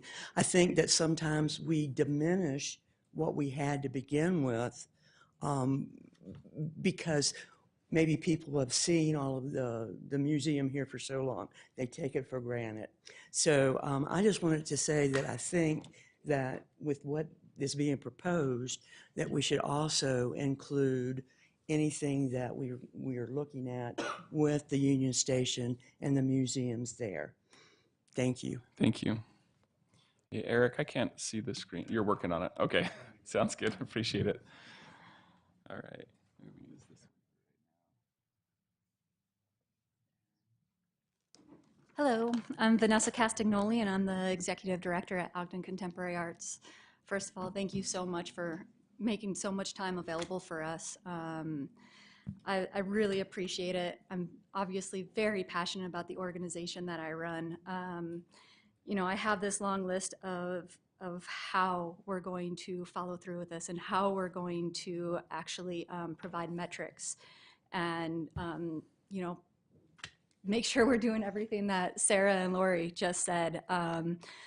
Sarah did such a great job saying how we're going to track it. We're going to do surveys via our Artist Factory workshops. When we do surveys, we do them with the youth that are in the program. We do it with the teachers. We do it with the partnered organizations. And all of this, I'm happy to share with anyone who asks for it. And we will provide a full report at the end of this contract, and if you would prefer quarterly, to make sure we are following through with what we're saying we're going to do.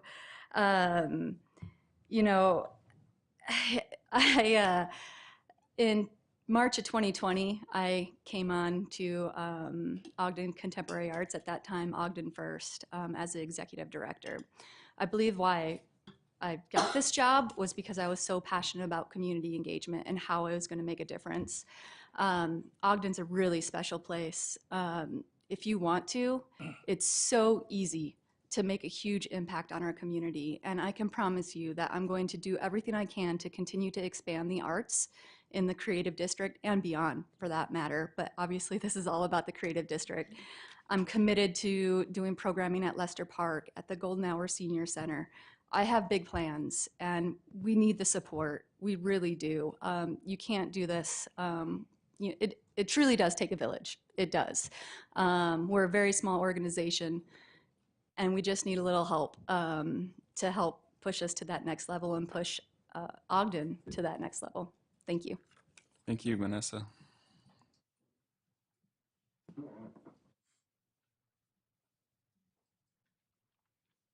Hi, I'm Keisha Christiansen, Development Director for YCC Family Crisis Center, and I'm happy to be here tonight and speak in support of this. At the YCC, we have witnessed firsthand the profound impact that Ogden Contemporary Arts programming has on our clients and the greater Ogden community. The programming that they provide for YCC is inclusive, and it's accessible to individuals from a variety of backgrounds, including many of the children that we serve through our child care center and our summer programming, many of whom, I would say the majority of whom, are at risk and from families with household incomes that fall below the poverty level.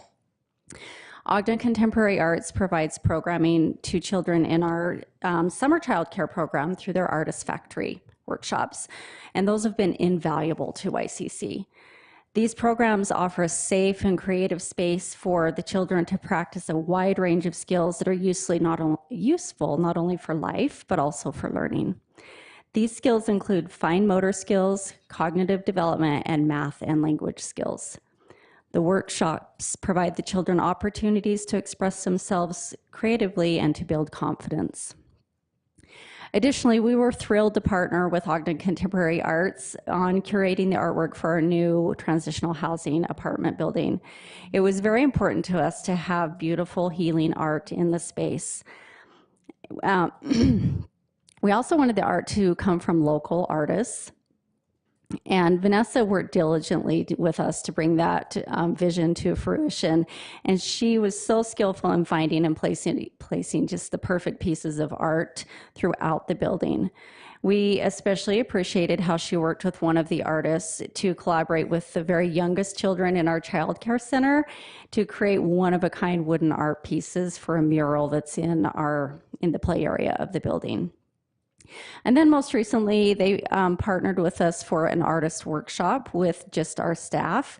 The artists helped our staff with hands-on activity, helping them explore healing, expression, oppression, and more through art. YCC Family Crisis Center is in full support of Ogden City funding a contract with Ogden Contemporary Arts for extended art programming in the Nine Rails Creative District. So thank you. Thank you, Keisha. We're going to go online real quick. We have a few hands, so for those in the room, we'll still have time here. But we'll first go to, looks like Megan Dutton. Hi, are you able to hear me? We can. Perfect. Thank you so much for the opportunity to speak in support of extended arts programming in Ogden, and specifically Ogden Contemporary Art. My name is Megan Dutton, and I am a wife and the mother of two kids, aged 6 and 9.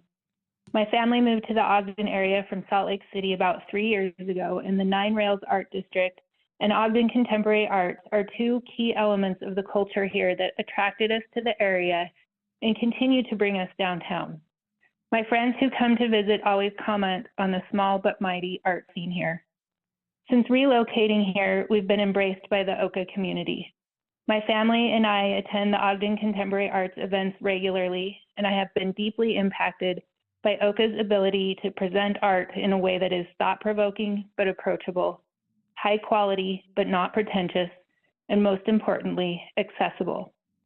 Oka takes great strides to make art accessible to diverse groups who greatly benefit from its therapeutic and escapist properties, making our community a healthy and more beautiful place. In short, Oka has had a major impact on my entire family since moving to Ogden, and in my view, they have a significant positive impact on the whole community. A grant to increase art programming would greatly bolster the art scene in the city and attract more residents and visitors, and a contract with Oka to oversee the funding would ensure that funding is optimized and the value Oka already brings to the local art scene is enhanced. Thank you so much for your consideration and your time. Thank you, Megan. Up next, we have a Zoom user.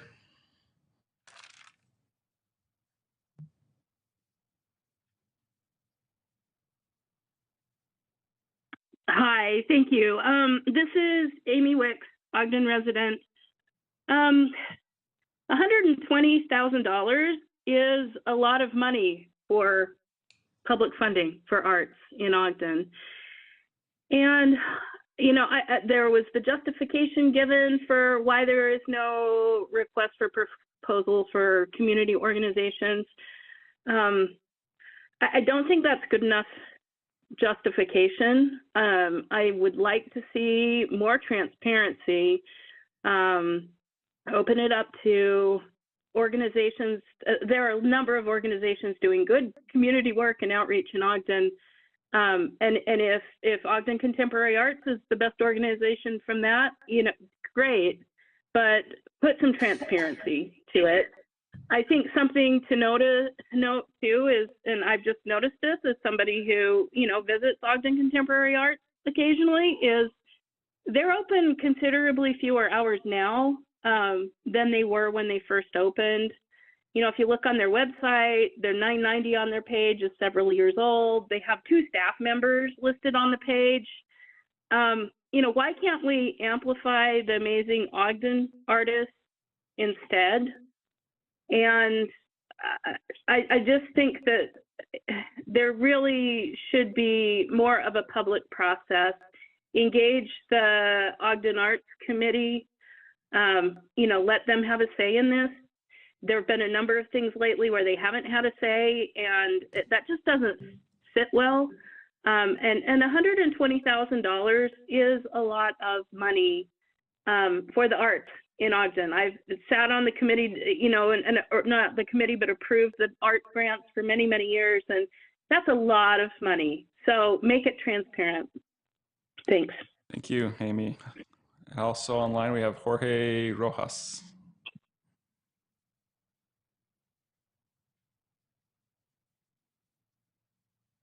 Hello, can you hear me? We can. Great. Thank you for this opportunity to come online and express my support for Ogden Contemporary Arts as the city is considering them for this opportunity. I am not a resident of Ogden. I am a resident of Salt Lake City, but I am an artist, a curator, and an educator who has dedicated my entire life to the arts and to promoting opportunities for artists, and especially as they deal with education and community engagement. I wanted to come online to show my support because I believe that nobody is doing it better than OCA. As the previous person on Zoom mentioned, they have a small staff. They have a very small staff.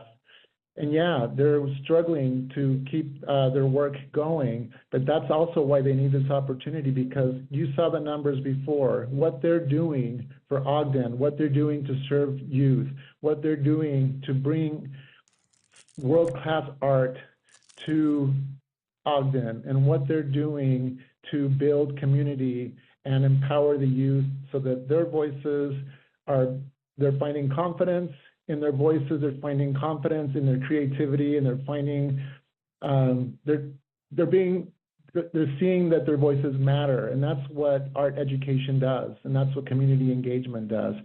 And I can tell you, as someone who's worked at the museum level, I worked as the director of education and community engagement at the Utah Museum of Fine Arts for 6 years.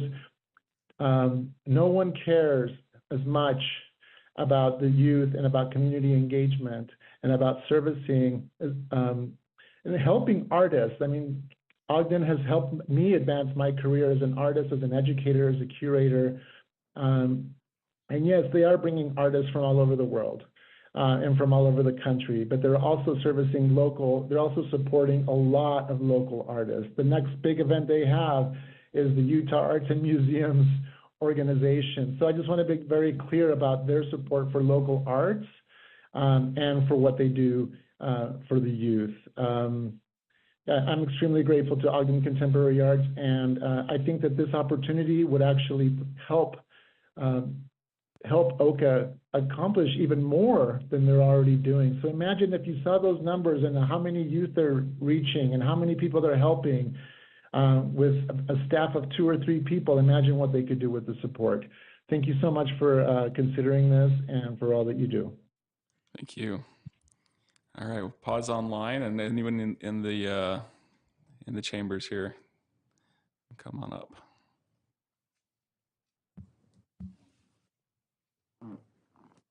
Hi, my name is Nicole Sadeghi. I'm with Youth Impact. We have partnered with OCA for the past 3 years, and just the difference it's made in our kids' lives, their attitudes and just everything overall has just increased. They get more excited when they see OCA sign up because they know that means they get to be a lot more creative than they normally do. Just some of our staff aren't really equipped with some materials, and with OCA coming, they are super, super, super nice, and they offer diverse programs. They've done photography, videography, graphic design that those kids have really, really, really loved doing. The photography class has really taken the kids to a different level. They love taking pictures of each other now. They like to just take pictures of things that they see beautiful. A lot of them take pictures of their friends, and their friends, get embarrassed because they're like, please don't, but they love it. Our program is a diverse program, but our kids just lack the resources to even, know that this is a career that they could take. Our kids, a lot of the times we had professional muralists come and paint some murals in Youth Impact, and they were like, oh, isn't what they're doing illegal? And we're like, no, because they have permission to do it. And they're like, oh, some of them are like, oh, I can do that with my drawings. And OCA's has really just encouraged all of our kids to just be themselves and really just learn how to be creative, whether they feel like they're good at it or not. OCA's staff that has come to the building have really encouraged all of our kids to just use their imagination and create art that it's crazy sometimes, but they love it. And because of the partnership that we have with OCA, our kids have overcome many obstacles and gained confidence not only in themselves but each other. And I do feel like that's a really, really good thing to have. And they've just seen another avenue for life, and they just are able to see art as a profession. And I really, really love OCA. So thank you. Thank you. Any others in the chamber here? Come on up. Come line up here. And Again, thank you for allowing me to speak tonight. My name is Thane Fisher. I'm actually on the board of Ogden Contemporary Arts. And I'd just like to take the opportunity real quick just to kind of go back 6 years and remember when OCA wasn't in the Nine Rails Creative District, and there really wasn't even a creative district. And we had the Courtyard Hotel. We had the vacant lot on the corner of 25th Street and Adams, where a young woman was murdered. We had a memorial that was set there on an annual basis with graffiti on the walls. And we had the Argo House that was abandoned. We had the Monarch that was abandoned. And there were all these assets that are been completely redeveloped because of the arts. In 2018, Ogden City Council decided to do a great thing by doing an arts district, and it attracted, I think the first thing was a partnership with Weber County. Jake McIntyre did the mural in that vacant lot area, which celebrated Ogden. That was one of the first assets that came on board. Ogden Contemporary Arts did the arts platform, made it an outdoor arts plaza, and from there, the Monarch actually came on board, graciously received funding from all different sorts, from federal, state, and local levels, which allowed us to create the Monarch. That discussion led to another project with RAMP. Ogden Contemporary Arts raised the first $1 million from RAMP that was then matched with Ogden City, thank you, as well as the Dumke Foundation. And the Dumke Foundation also recognized with their investment into the Dumke Plaza that they was going to need additional programming dollars. So if we can look back on where we were 6 years ago and where we are today with what arts has done for that community, just from a physical investment standpoint, I think it's something we should remember. Just a quick story though about the Argo House, which is a little more fun, is we actually looked at that before it was, when it was abandoned, and our broker took us in, and there was someone met us there, showed us the house. We was a little bit above my pay grade from a redevelopment standpoint. So we called their broker and said, we really appreciate the tour, but we're not interested. And he said, we didn't have anybody that tour you. And so we were toured by somebody that was squatting in the house. So that was something that we, that was before the arts moved in. So, I've heard some comments online, et cetera. I would like to recognize that, Ogden Contemporary Arts does a phenomenal job of finding funding that is non-taxpayer funding, that comes 100% outside of our taxpayer dollars, to the tune of about $500,000 a year for 100% free programming that touches our community, touches the children in the community, touches everybody that lives in the community. And that is 100% free. But one of the things that those all come with, they're specific mostly to programming. And we found ourselves being so successful in raising outside funds that some of the operational funds that we need to perfect the programming to continue what we're doing in the community is lacking. And that is one of the reasons why we're here. But the tool and what Sarah and the staff has brought up in reference to how to do this, I think is brilliant. I think it should be looked at not just for the, this is a pilot program, but I think it should be looked at for all the CRA districts because programming is absolutely needed. Thank you. Thank you. Appreciate it. Got one more here.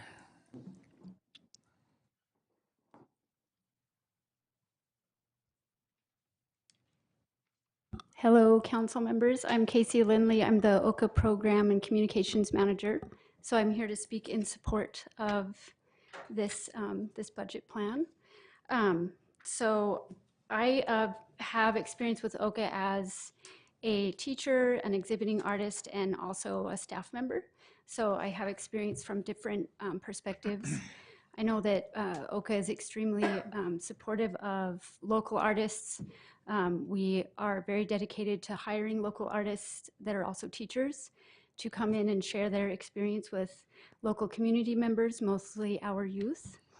I do want to frame this around our artist factory because that's a huge portion of my job.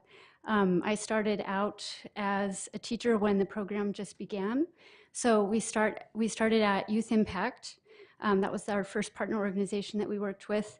And I cannot emphasize the rapid growth with our programming.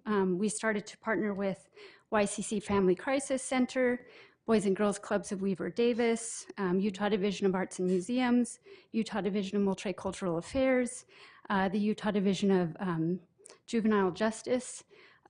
We have gone into all of these spaces, bringing in our high caliber local artists to come and share their passion and expertise with the kids.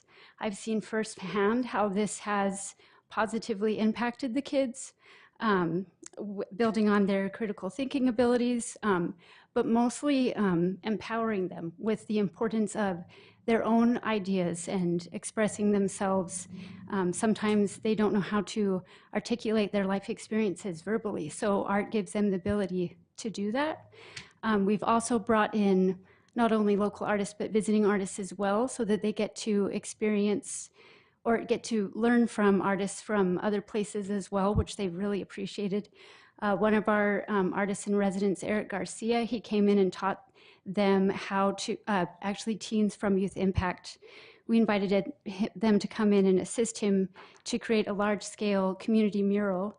And he taught them everything from the traditional gridding method, where you sketch out an idea and then you have a small scale image, and then it's, then you paint the entire thing. It was like 100 by 60. But all this to say, because I'm running out of time, to give us this opportunity, we can start to bring this programming to a larger audience as well. And I think it would have the same impact on OCA, or on the Ogden and Utah community as a whole. So thank you very much. Thank you.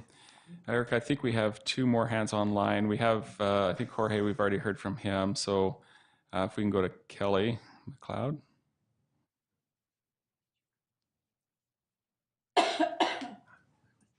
Hi, can you guys hear me? We can. Great. Thanks for providing a Zoom link this evening. I wish I could have been there in person. I also currently sit on the board for Ogden Contemporary Arts. I'm also a property owner in the Nine Rails Creative District, and I sat on the steering committee back in 2018 for the creation of the Nine Rails Creative District. Providing this funding and support from Ogden City will help bolster the creative district by providing funding, activation, creative expression, community building, and so much more. This is important not only for Ogden Contemporary Arts, but for all of the residents, homeowners, and businesses within the area. With your approval this evening, Ogden City can provide a framework which will aid in the future success and growth of not only the Nine Rails Creative District, but also OCA. And if you have not yet been to an event or an exhibit or a First Friday art stroll at Ogden Contemporary Arts, we do hope we see you this coming Friday. Thank you. Thank you. We can go to Elizabeth.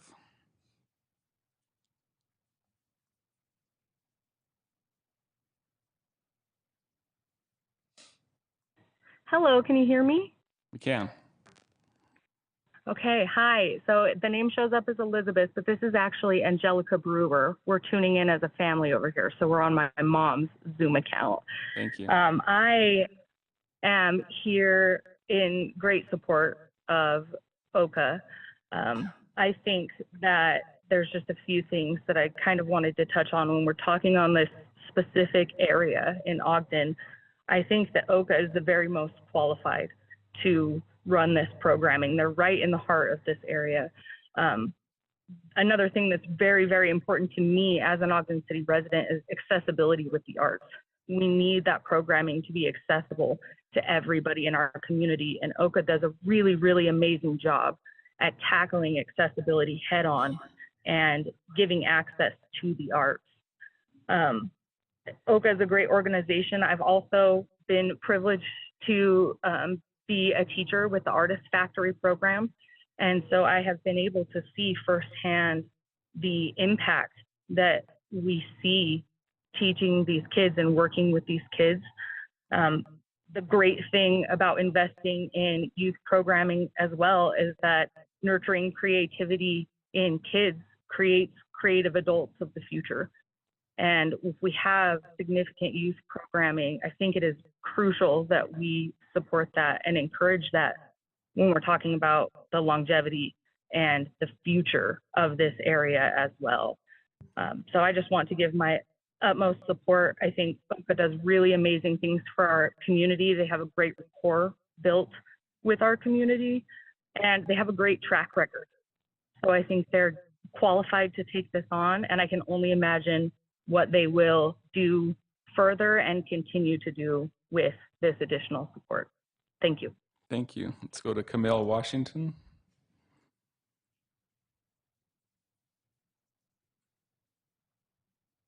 Hi, everyone.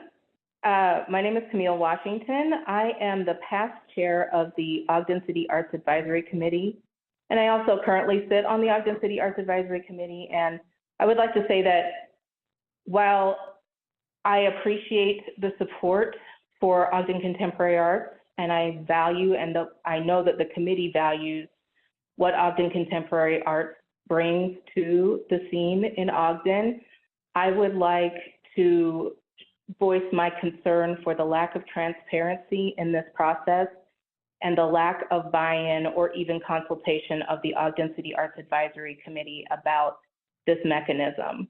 We've heard a lot about, you know, the great things that educational arts outreach does for our community, and that is absolutely true. But I want to circle back to what was said earlier in the first presentation by Sarah and Lori about the economic vitality and experiences that the arts bring to Ogden. And I don't think that, while I think that the arts education and youth outreach is important, I think what this funding seems to be proposing is something that will be more along the lines of encouraging visitor experience and more engagement, more outside engagement, keeping people invested in spending more or less their time and maybe their money in Ogden, and specifically in the Nine Rails Creative District. And I don't know if that burden has been met by the support, the speakers in support of this. I also would like to acknowledge that Ogden City gives out $150,000 approximately a year in arts funding to over 30 applications every year, some of which don't get funded, and $120,000 going to one organization without any oversight or even just being approached from the Arts Advisory Committee raises some transparency flags. And I would encourage you to seek, this council to seek an RFP, if not an RFQ, and reevaluate what exactly this is meant to support. Is it supporting the development of the Nine Rails Creative District, or is it supporting existing educational programming that Ogden Contemporary Arts is already doing? Thank you. Thank you. All right. Can I get a show of hands of who else would like to speak on this topic? So we have 1, 2, 3, 4. I think we need to take a break at this point. I think there's a few, take about a 5-minute break and reassemble here. So, pick up. Here you go, Kate.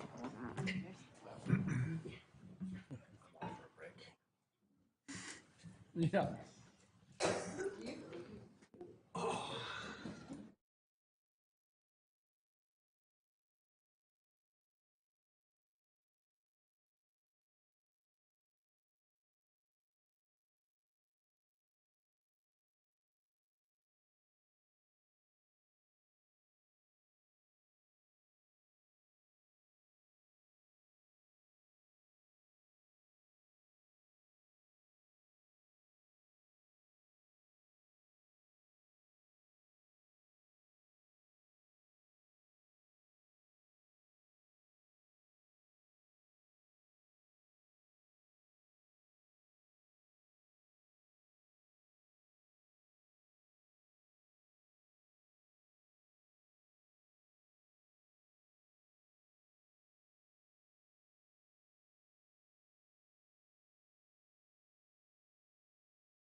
Okay, I don't know if I need a gavel to reconvene, but I'm going to gavel.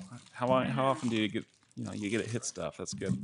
Okay, so if those who would like to speak on this, if you can just come to the front row and then just come on up. Yeah, sounds great. Thank you. Good evening. My name is Jim Jacobs. I'm former chair of the Department of Visual Arts at Weber State University. I taught there for 30 years. And I want to say that I think OCA is doing a fantastic job downtown. I was excited to see the area designated as an arts district. And when OCA was first starting out, I think it had a few maybe weak steps. But with Vanessa in charge now, I think they're doing an excellent job. I think that I have full faith in Vanessa and the organization. We have the infrastructure, we have the personnel, and they really just need the funding for the programming. So thank you. Linda Sanchez. When I was listening to the presentation, in my mind, I have this not little, young man that got up before all of you. He was sitting over there in a blue t-shirt. And remember, he was saying, bring stuff to Lester, like pleading with all of you. Now, I don't know if it's with this organization or that organization, and maybe there needs to be, some broken down and see what you could get your bang for your buck. But man, I really look up to that young gentleman that came up before you all, because I'm sure it was very intimidating to come up and say, hey, I don't have, things that I need, and I want to be safe. I want to participate. He's at the Y. We just need to help him out. And I'm not quite sure if it's for this organization or that organization. That's for you guys to determine. But thank you. Thank you. Welcome. Hello, City Council. My name is Leon. I'm an Ogden East Central resident, and I'm an artist here as well. I just have a few comments to kind of talk about this. First of all, I love that there is a consideration for more funding and programming in the Nanrels district. I truly do believe that that's needed. The only comments that I do have are based on, I'm sure some of you have heard the art grants that we have this year were pretty controversial as far as some of the language being changed without the council being, the City Arts Advisory Committee being, there was some controversy with that. And for me to see an organization, one single organization, getting almost as much as the money that is given for multiple organizations does raise some flags, because I believe that could be used in a similar manner. Maybe it could be like a 9 rails grants that happens for programming for multiple organizations to apply for. And whether that is OCA that ends up getting a lot of that, because they do a fantastic job. I just feel like the process could be a little bit different. And those are really the only comments that I have. Okay, thank you. Of course. Hi, Deanne Arms. Did you speak to this already on this issue? Or No, that I was a spoke about different the issue? Okay, parking. all right, thank you. This Long one night. I wrote down. That was not planned. Deanne Arms, chair of the Ogden City Arts Advisory Committee. At first I thought this was a great idea because I want to see the arts thrive in the 9 rails in all of Ogden, and OCA is wonderful. Then I read the proposal and I've been thinking more deeply about it. And I have to be honest, even though it's really hard for me, and I'm surrounded by people in this room who I respect so much in my arts community, but I do have concern with the process. The Arts Committee was not consulted, and there wasn't an RFP. I don't see a detailed budget, and it's close to what we have for all of the amazing organizations and individuals who are doing programming in the 9 rails in Greater Ogden. And my concern is with the process. Thank you. Thank you. Okay, and we have one more. Can I just address that? The comments coming that the Arts Advisory Committee is not involved. This is out of their scope. They do not advise the city on how we use RDA funds. They do not advise the city on the contracting process through the programming for the downtown district. So the fact that they're coming up and saying that they were not involved isn't relevant to this issue. I was going to inform them in the next committee meeting that this was up for discussion. And so I just want to inform you that this is out of their scope. They advise on the arts grants, they advise on the public art, they advise on arts advocacy and these things, but not with RDA fund usage and contracts like this. Thanks, Lori. Any other comments? If not, we can have a motion to close the public hearing. There was somebody that had their hand online. Oh, Yeah. Jake had his we hand did up, have but a it hand went online, away but it too. went away. But it looks like we have one I more don't know online. if he's still there because I can't see down So the list. Alicia, go ahead, Alicia. Hello, everyone. Alicia Washington. Starting to feel like father time at some point. I am an Ogden resident. I have owned and operated a theater company for the last 12 years. We actually turn 12 tomorrow. I live in East Central, and I live in the concentrated area of the Intensive Creative Arts District, also known as the Nine Rails Creative Arts District. And something that is confusing to me and that I'd like to comment on is there are long-time established organizations that exist in the Intensive Creative Rails 9 Arts District that have not been consulted or considered in this additional study that is happening or to grow or improve the Creative Rails Arts District, the Nine Rails Creative Arts District. Oh, that's a mouthful. Those businesses and those organizations being the Echoes Art Center, being On Stage Ogden, and then tucked outside of the intensive district would be Imagine Ballet. And then you have the Nine Muse art studio that just opened by the Weber, by Cuppa. And so it seems like maybe there should be consideration for other arts organizations in that area to receive what is coming across as general programming funding instead of specific to the growth of the Nine Rail Creative Arts District. I'll get there eventually, but you know what I'm saying. And even though there's been some great discussion around the educational aspect that this additional funding would provide for OCA, it seems like the conversation has focused on that instead of the broader scope of what the impact study is on how to expand the district instead of the programming that already exists and the funding that they need to have that going on. And then additionally, trying to sell an area based on Instagram photos isn't sustainable for artists. It needs to be something that they can actually sink their teeth into or get a paycheck from. And it just all seems like something that people would pass through instead of actually adding to the ecosystem of the Nine Rails Creative Arts District. Thank you. Okay, is that everyone here? I was just, There do was you a hand mind online. seeing if Jake McIntyre is Yeah, still it's on Jake. there? Just, I can't see the list, so I don't know if he's still on the list. Can you just move the timer? I don't know if he, maybe. So he Jake got- McIntyre, if you still have a comment to make, go ahead and raise your hand. Otherwise, yeah. No worries then. Yeah, I just want All to make right. sure. Okay, do we have a motion to close the public hearing? So I'll make moved. that motion. Oh, I did it. Okay, motion by Councilmember Chaburka, second by Councilmember Heyer. This is a voice vote. All in favor? Aye. Okay.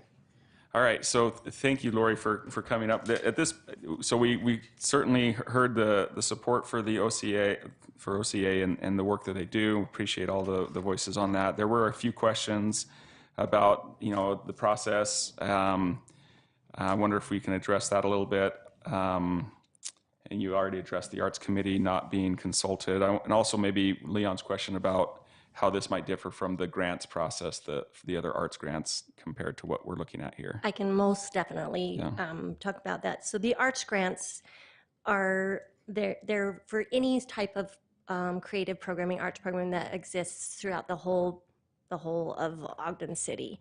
And we don't want to narrow that focus down to where there isn't programming. So we don't want only programming happening in the Nine Rails Creative District. So that process and this contract are so very different in the needs of the community.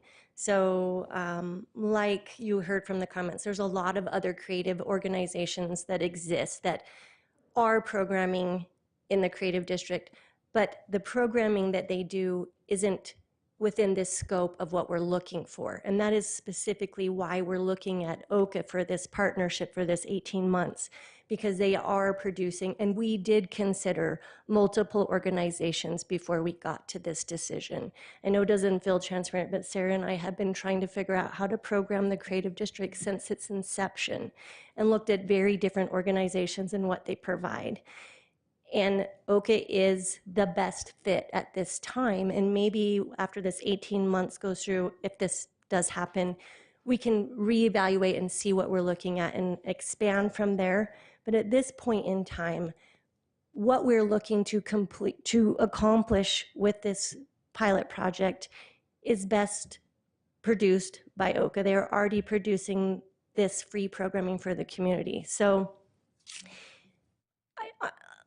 Leon's idea of having arts grants available for the Nine Rails Creative District is fantastic. And we have actually tried this before, offering bonus points for grantees to offer in their application. If they said they were going to program in the creative district, they would get bonus points and a higher score. It didn't produce anything more than what we normally receive. So it wasn't successful in offering the community, just community members and other organizations, the opportunity to try to program the district. It's quite a large undertaking to figure out how to engage the community in a multiple block area, and how do you successfully do this. And so Sarah and I have done a lot of research on which organization we think would be the most successful, and that is why we're presenting this in this way. And I know to the community, doesn't feel transparent, but there's a lot of work behind this before we're even here with you today. And I just want to, reiterate that everything I do, everything I do is accessible to the public. I'm always looking at how we can include everyone. This isn't at all a way to be like, we're not, we're trying to leave people out or anything. There just isn't another organization that is producing the type of programming we need for this contract. Thank you, Lori. Any discussion on the council? Well, I just want to say I can sense some frustration there, but I'm also very frustrated because all I've asked is because I feel very conflicted about this, because I obviously have a conflict of interest. I'm a huge supporter of OCA. I love the arts. You don't have to convince me the economic impact of it. I just asked for an RFP. So that's my frustration, is that you don't have to convince me of any of these facts. And I understand that we think we know what other organizations can do, but Weber State used to provide free programming for children. Nurture the Creative Mind did that too. There's other organizations that do this work. So I don't think it's a big deal when we're using public funds to ask for an RFP process. Thank you. Any other comments? Yeah, so first of all, I want to commend everybody that came to the meeting this evening and shared their voice with us. Public engagement like this is how we gather information to make the best decisions that we possibly can. An empty room doesn't help us with that. So thank you very much for that.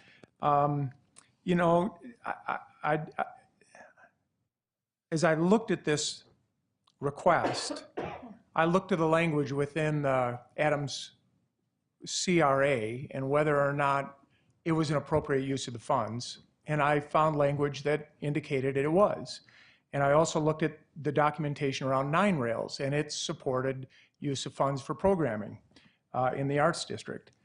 And then, for me, this is an investment, and it's 18 months, which tells me trial period, obviously. And at some point in time, we need to assess whether or not this investment, I come from a business background, so it needs to return something to the community. And I understand that there's a lot of intangibles around it all, as we spoke about visitation in Ogden and trying to get a handle on that. But I also liked some of the measurables that I think were highlighted, leveraging money, what kind of attendance do we have, what kind of press and media is generated, the survey that OCA can do. I was impressed with Vanessa's passion for OCA and her commitment to outreach in the community and bringing programming outside the walls of OCA. I support this. I understand that there are others that have concerns about it, but we are talking about RDA funds, and that's a little bit different than the arts grants stuff as I understand it. So I've learned a lot through this process, and I've learned it with all of your voices, both supporting and opposing. So thank you for all that. Thank you. Yeah, I have it might be a couple of questions or comments maybe, and maybe Sarah can help answer them. So I'm a little bit confused as to why we're using RDA funds to begin with. And part of my confusion has to do with, one, I don't think it's the correct use of using RDA funds. I've said that about 100 times probably. Okay, maybe not 100, maybe 10. Maybe a billion. Every time we've talked about it, though. Pretty much. Yes. And I'm confused because on one hand, you're saying we need the arts to lift this area up, and on the other hand, you're saying, well, but we've had $100 million in gain or 175% increases in property values in that area. So I feel like maybe it's already working, and so I'm really confused about that. And my second comment, and I know that we should be, I think we should use different funds, but if you're saying that this community is hinging on $120,000 of whether it's successful or not, then we've got a bigger problem than just the $120,000 of success. So can you address, I mean, you keep telling us that this area is growing and great, and this has nothing to do with... It certainly costs more to live there now. Yes, it does. But it has nothing to do with, to me, this has nothing to do with who is going to administer the funding. It has everything to do with, are we using the right funding? Should we be looking at other funding? Should this be similar to maybe a CIP project down in the future? I know, and I'm just giving I'm just throwing all of this out here. I do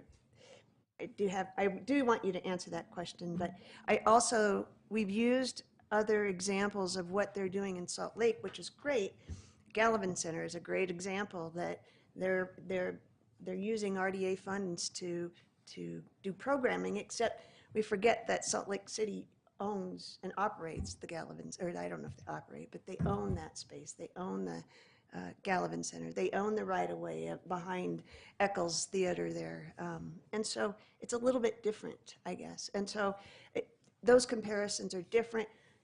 Now, if you're talking about something maybe in the future at Union Station where we own that area, then that's a different story to me. So I'm confused about using RDA funds. Okay, I'm going to try. I didn't bring my notepad up here, so I might need you to help remind me. I'm really just confused about that.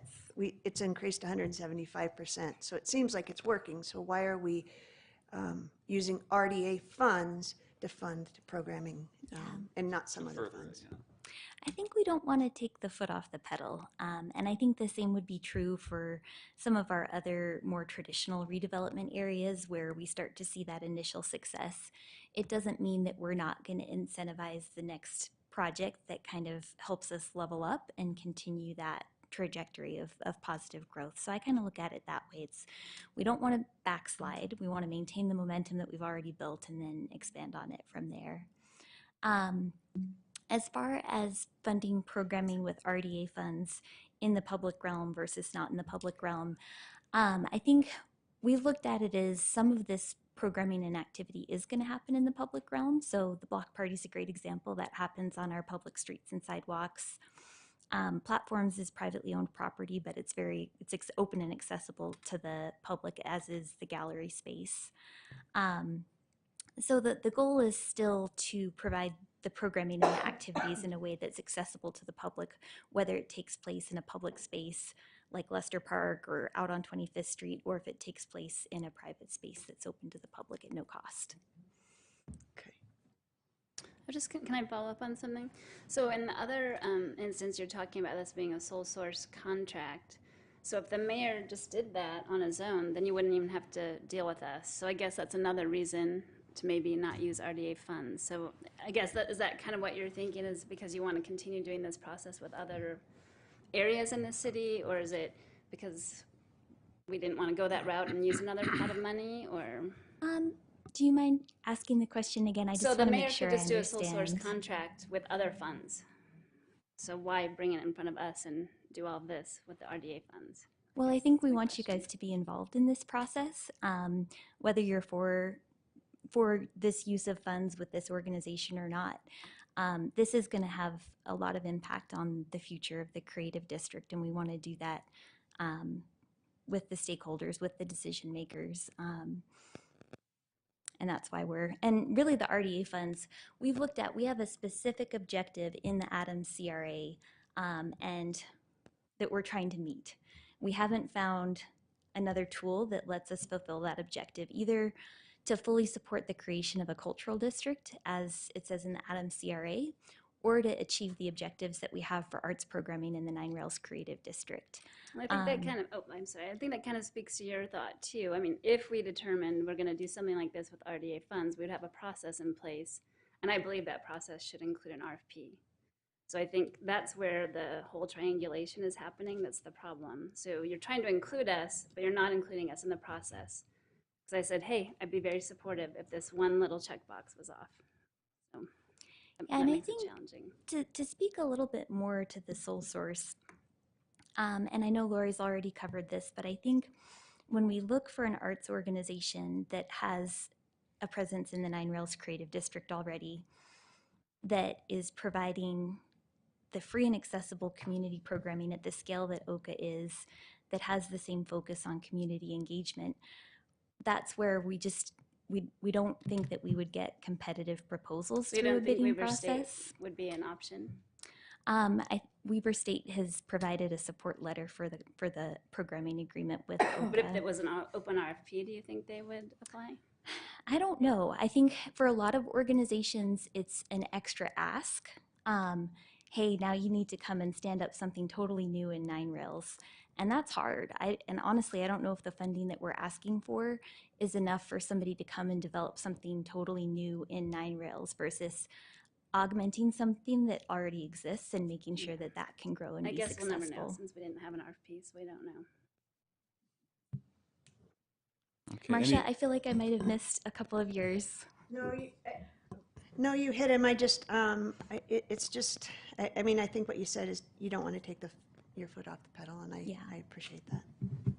Any other comments from other council members that like to share kind of what your thoughts are? I appreciate the voices that have been, or the comments that have been made, and this is an item that I think we've had a lot of discussion on and kind of gone back and forth as well. I appreciate Councilmember Graff's summary. I feel like that reflects a lot of how I feel about it as well. And so without any other discussion, we can look at a motion. Chair? Yes. I would make a motion that we adopt proposed resolution 2024-5 for $120,000 to fund extended arts program for the Nine Rails District. All right, we have a motion by Councilmember Graff and a second by Councilmember Myers to adopt the proposed resolution 2024-5. This is a roll call vote. Councilmember Blair? Sorry, Board Member Blair? No. Board Member Chaburka? No. Board Member Graff? Aye. Board Member Heyer? No. Board Member Myers? Aye. Vice Chair White? No. Chair Ritchie? Aye. And so that doesn't pass.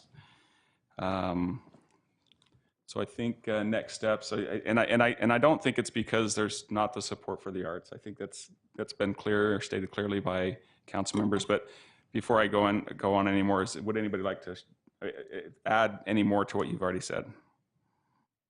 Chair, I think it was said, everything that was said in public comment, I agreed with. But the things that weighed the most to me was about process. And I do think the process was a bit wonky. It seems like perhaps we need to rethink how we do the arts funding type stuff. I am not opposed to doing a thing like this if we follow an RFP like Councilman or Board Member Chaburka mentioned. Not entirely sure how I feel about the funding source, but I could be persuaded, I think, based on what Board Member Graff said. But I do think we've just got to clean the process up a little bit, and I hope they'll step back and try this. I don't want this thing to blow up and fail because we goofed up a little. Yeah. I agree with that. When we talked earlier, there was discussion earlier and throughout the week. Yeah, I never once questioned whether arts was a good thing or a bad thing, whether OCA was qualified. I agree wholeheartedly with those two statements. Arts make a huge impact, and OCA is a wonderful organization, and we're lucky to have them.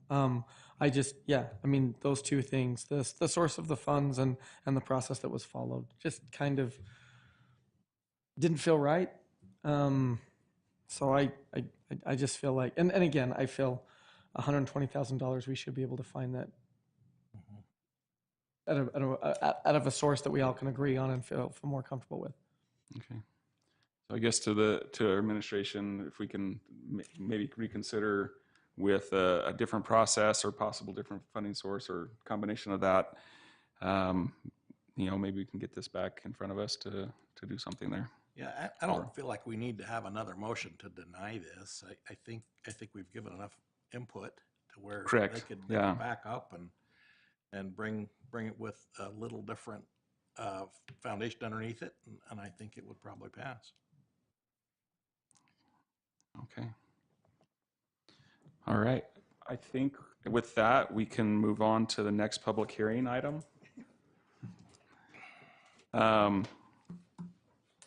Yeah. So up next, we have Justin coming up to talk about a proposed budget amendment regarding the WonderBlock bond interest income.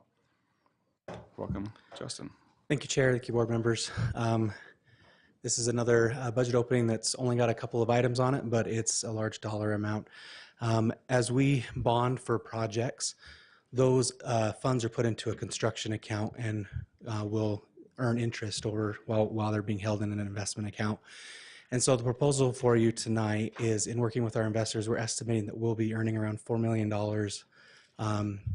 on the bonds associated with the WonderBlock in the RDA. And so the proposal would be to recognize that interest that would go towards development costs at the project. If there are excess funds not used for the development, they can go towards the debt of the project. So they can be used for those two uses. Thank you, Justin. This is a public hearing on this item, so if you'd like to address the board, please come to the podium and state your name and limit your comments to 3 minutes.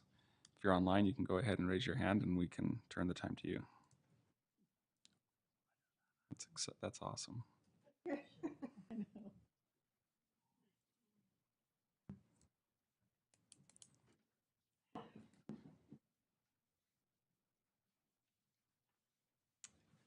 Hello again.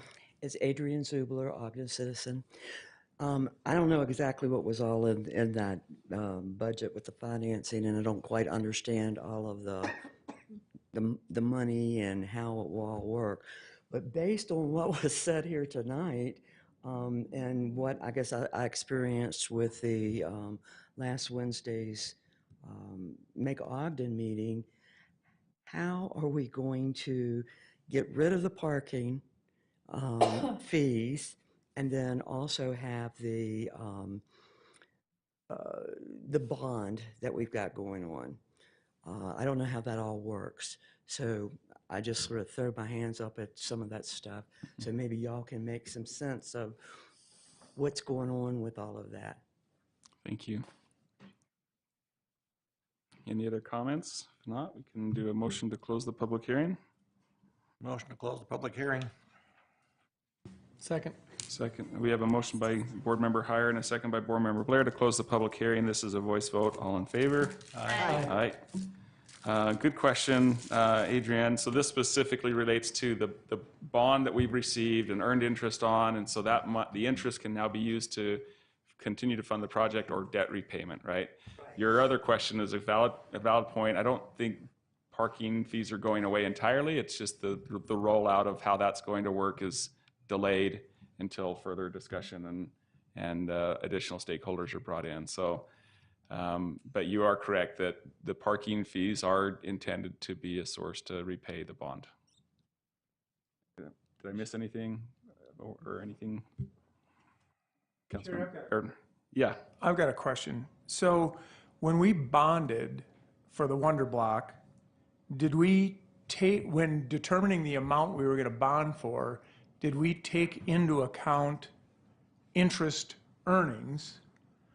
So if we knew we were going to make $4 million on interest, did we ask for less debt?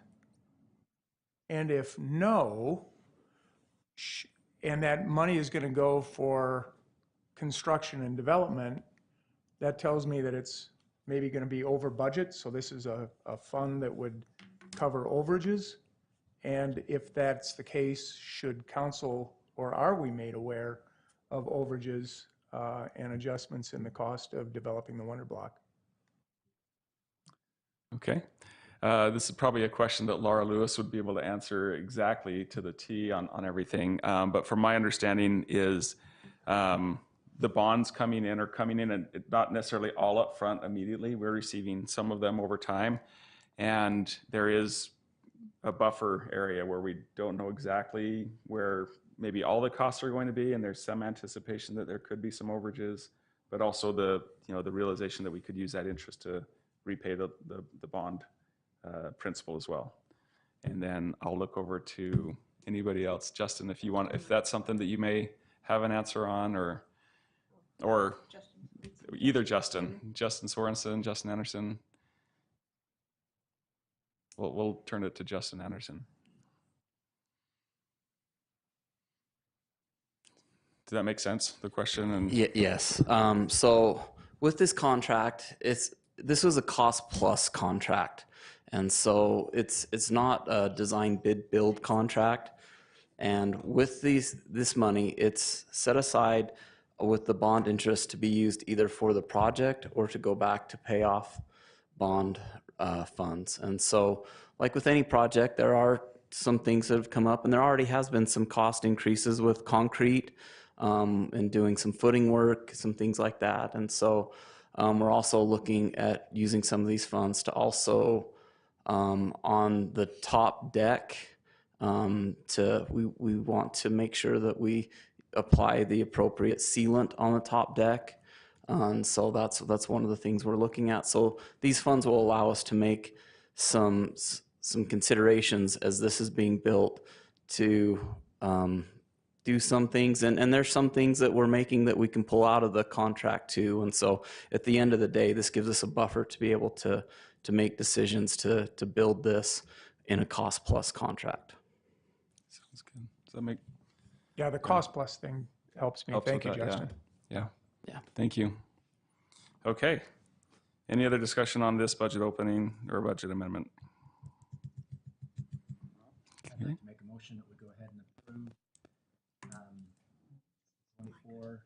Is your mic? Here we go. Yeah, Try that again. I'd like to make a motion that we approve the proposed fiscal year 2024-25 budget amendment for the WonderBlock interest income. Resolution 24-6, right? Is that what it is? 24-6? There it is. Thank you. Okay, we have a motion by Board Member Myers and a second by Board Member Heyer to adopt the proposed resolution. This is a roll call vote. Board Member Chaburka? Aye. Board Member Graff? Aye. Board Member Heyer? Aye. Board Member Myers? Aye. Board Member Blair? Aye. Vice Chair White? Aye. Chair Ritchie? Aye, and that passes. Thank you. Okay. Last item on our agenda is a report from administration. We welcome Jared Johnson, our Executive Director of CED, to come up and talk about the proposed amendment to the WonderBlock Land Transfer and Development Agreement.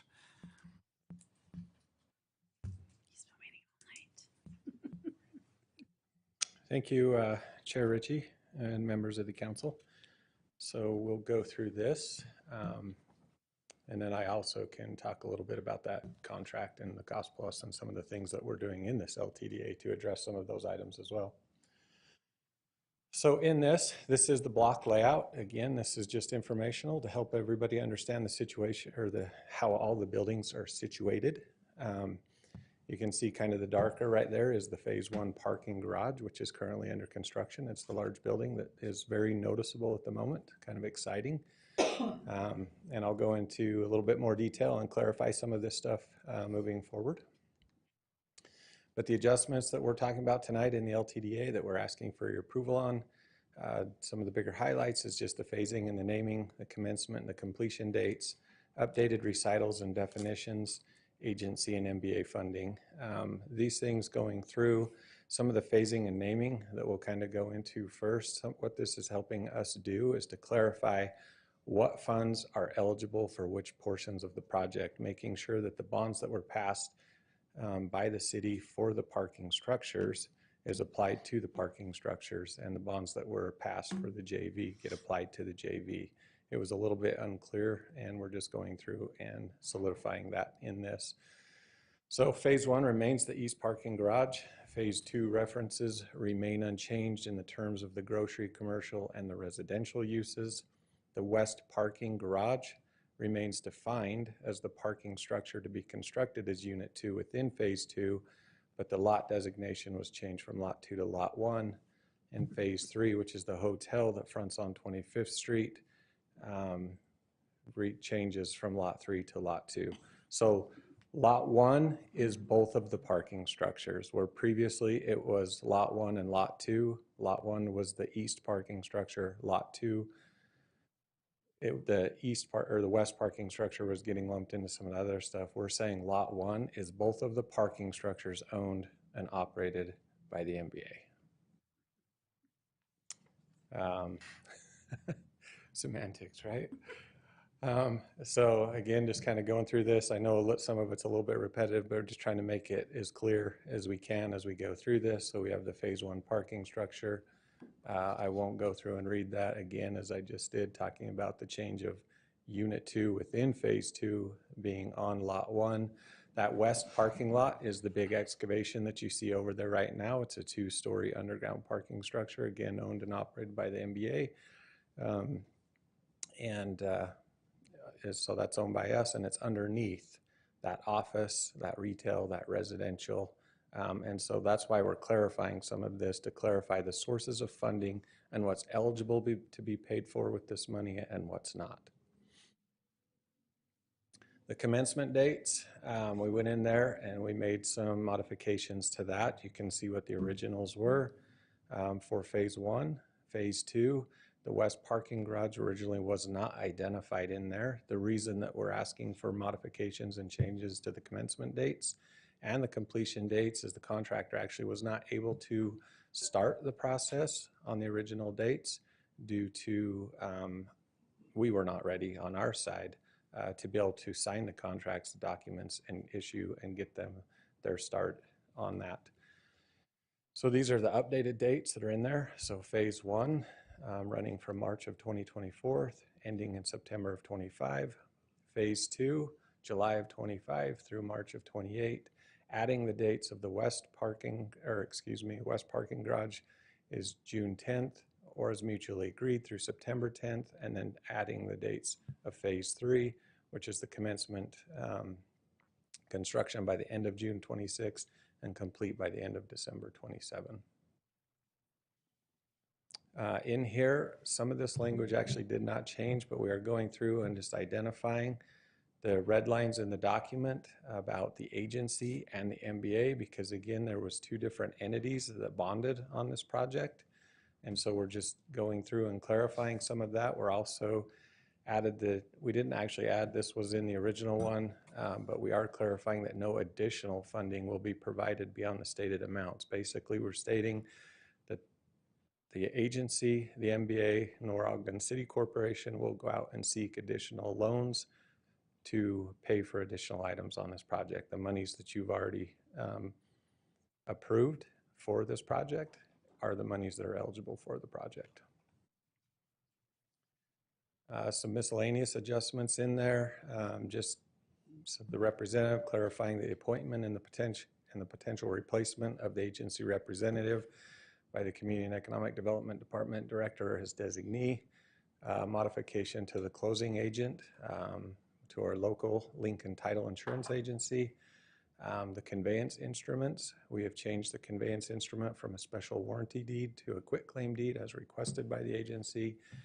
And then we're also emphasizing that the terms and provisions of this amendment will control in the case of any conflicts or inconsistencies moving forward.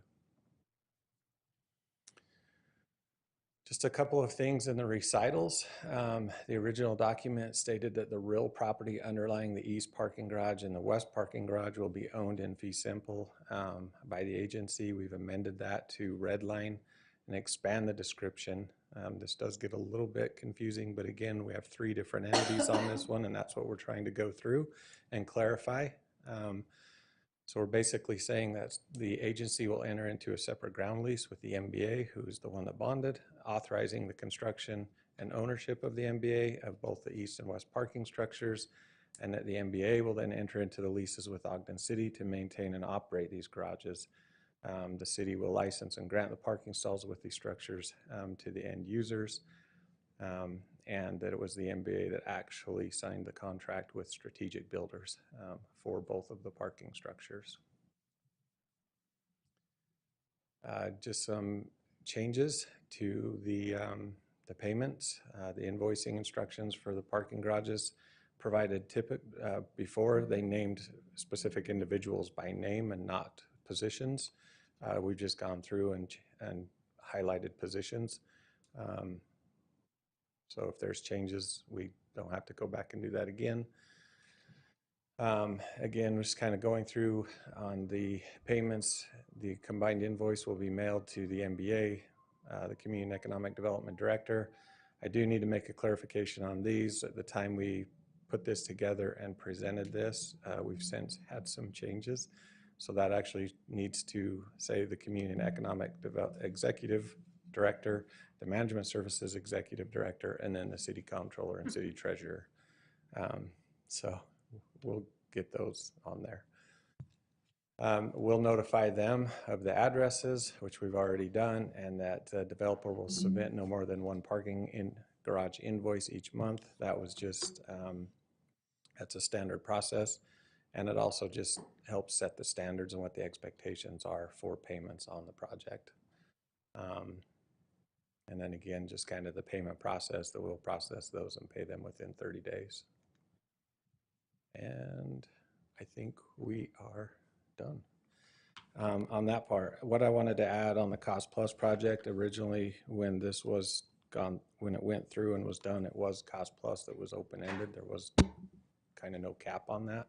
We've also gone through and renegotiated that, so it's a cost plus 6% instead of just having no ceiling on it.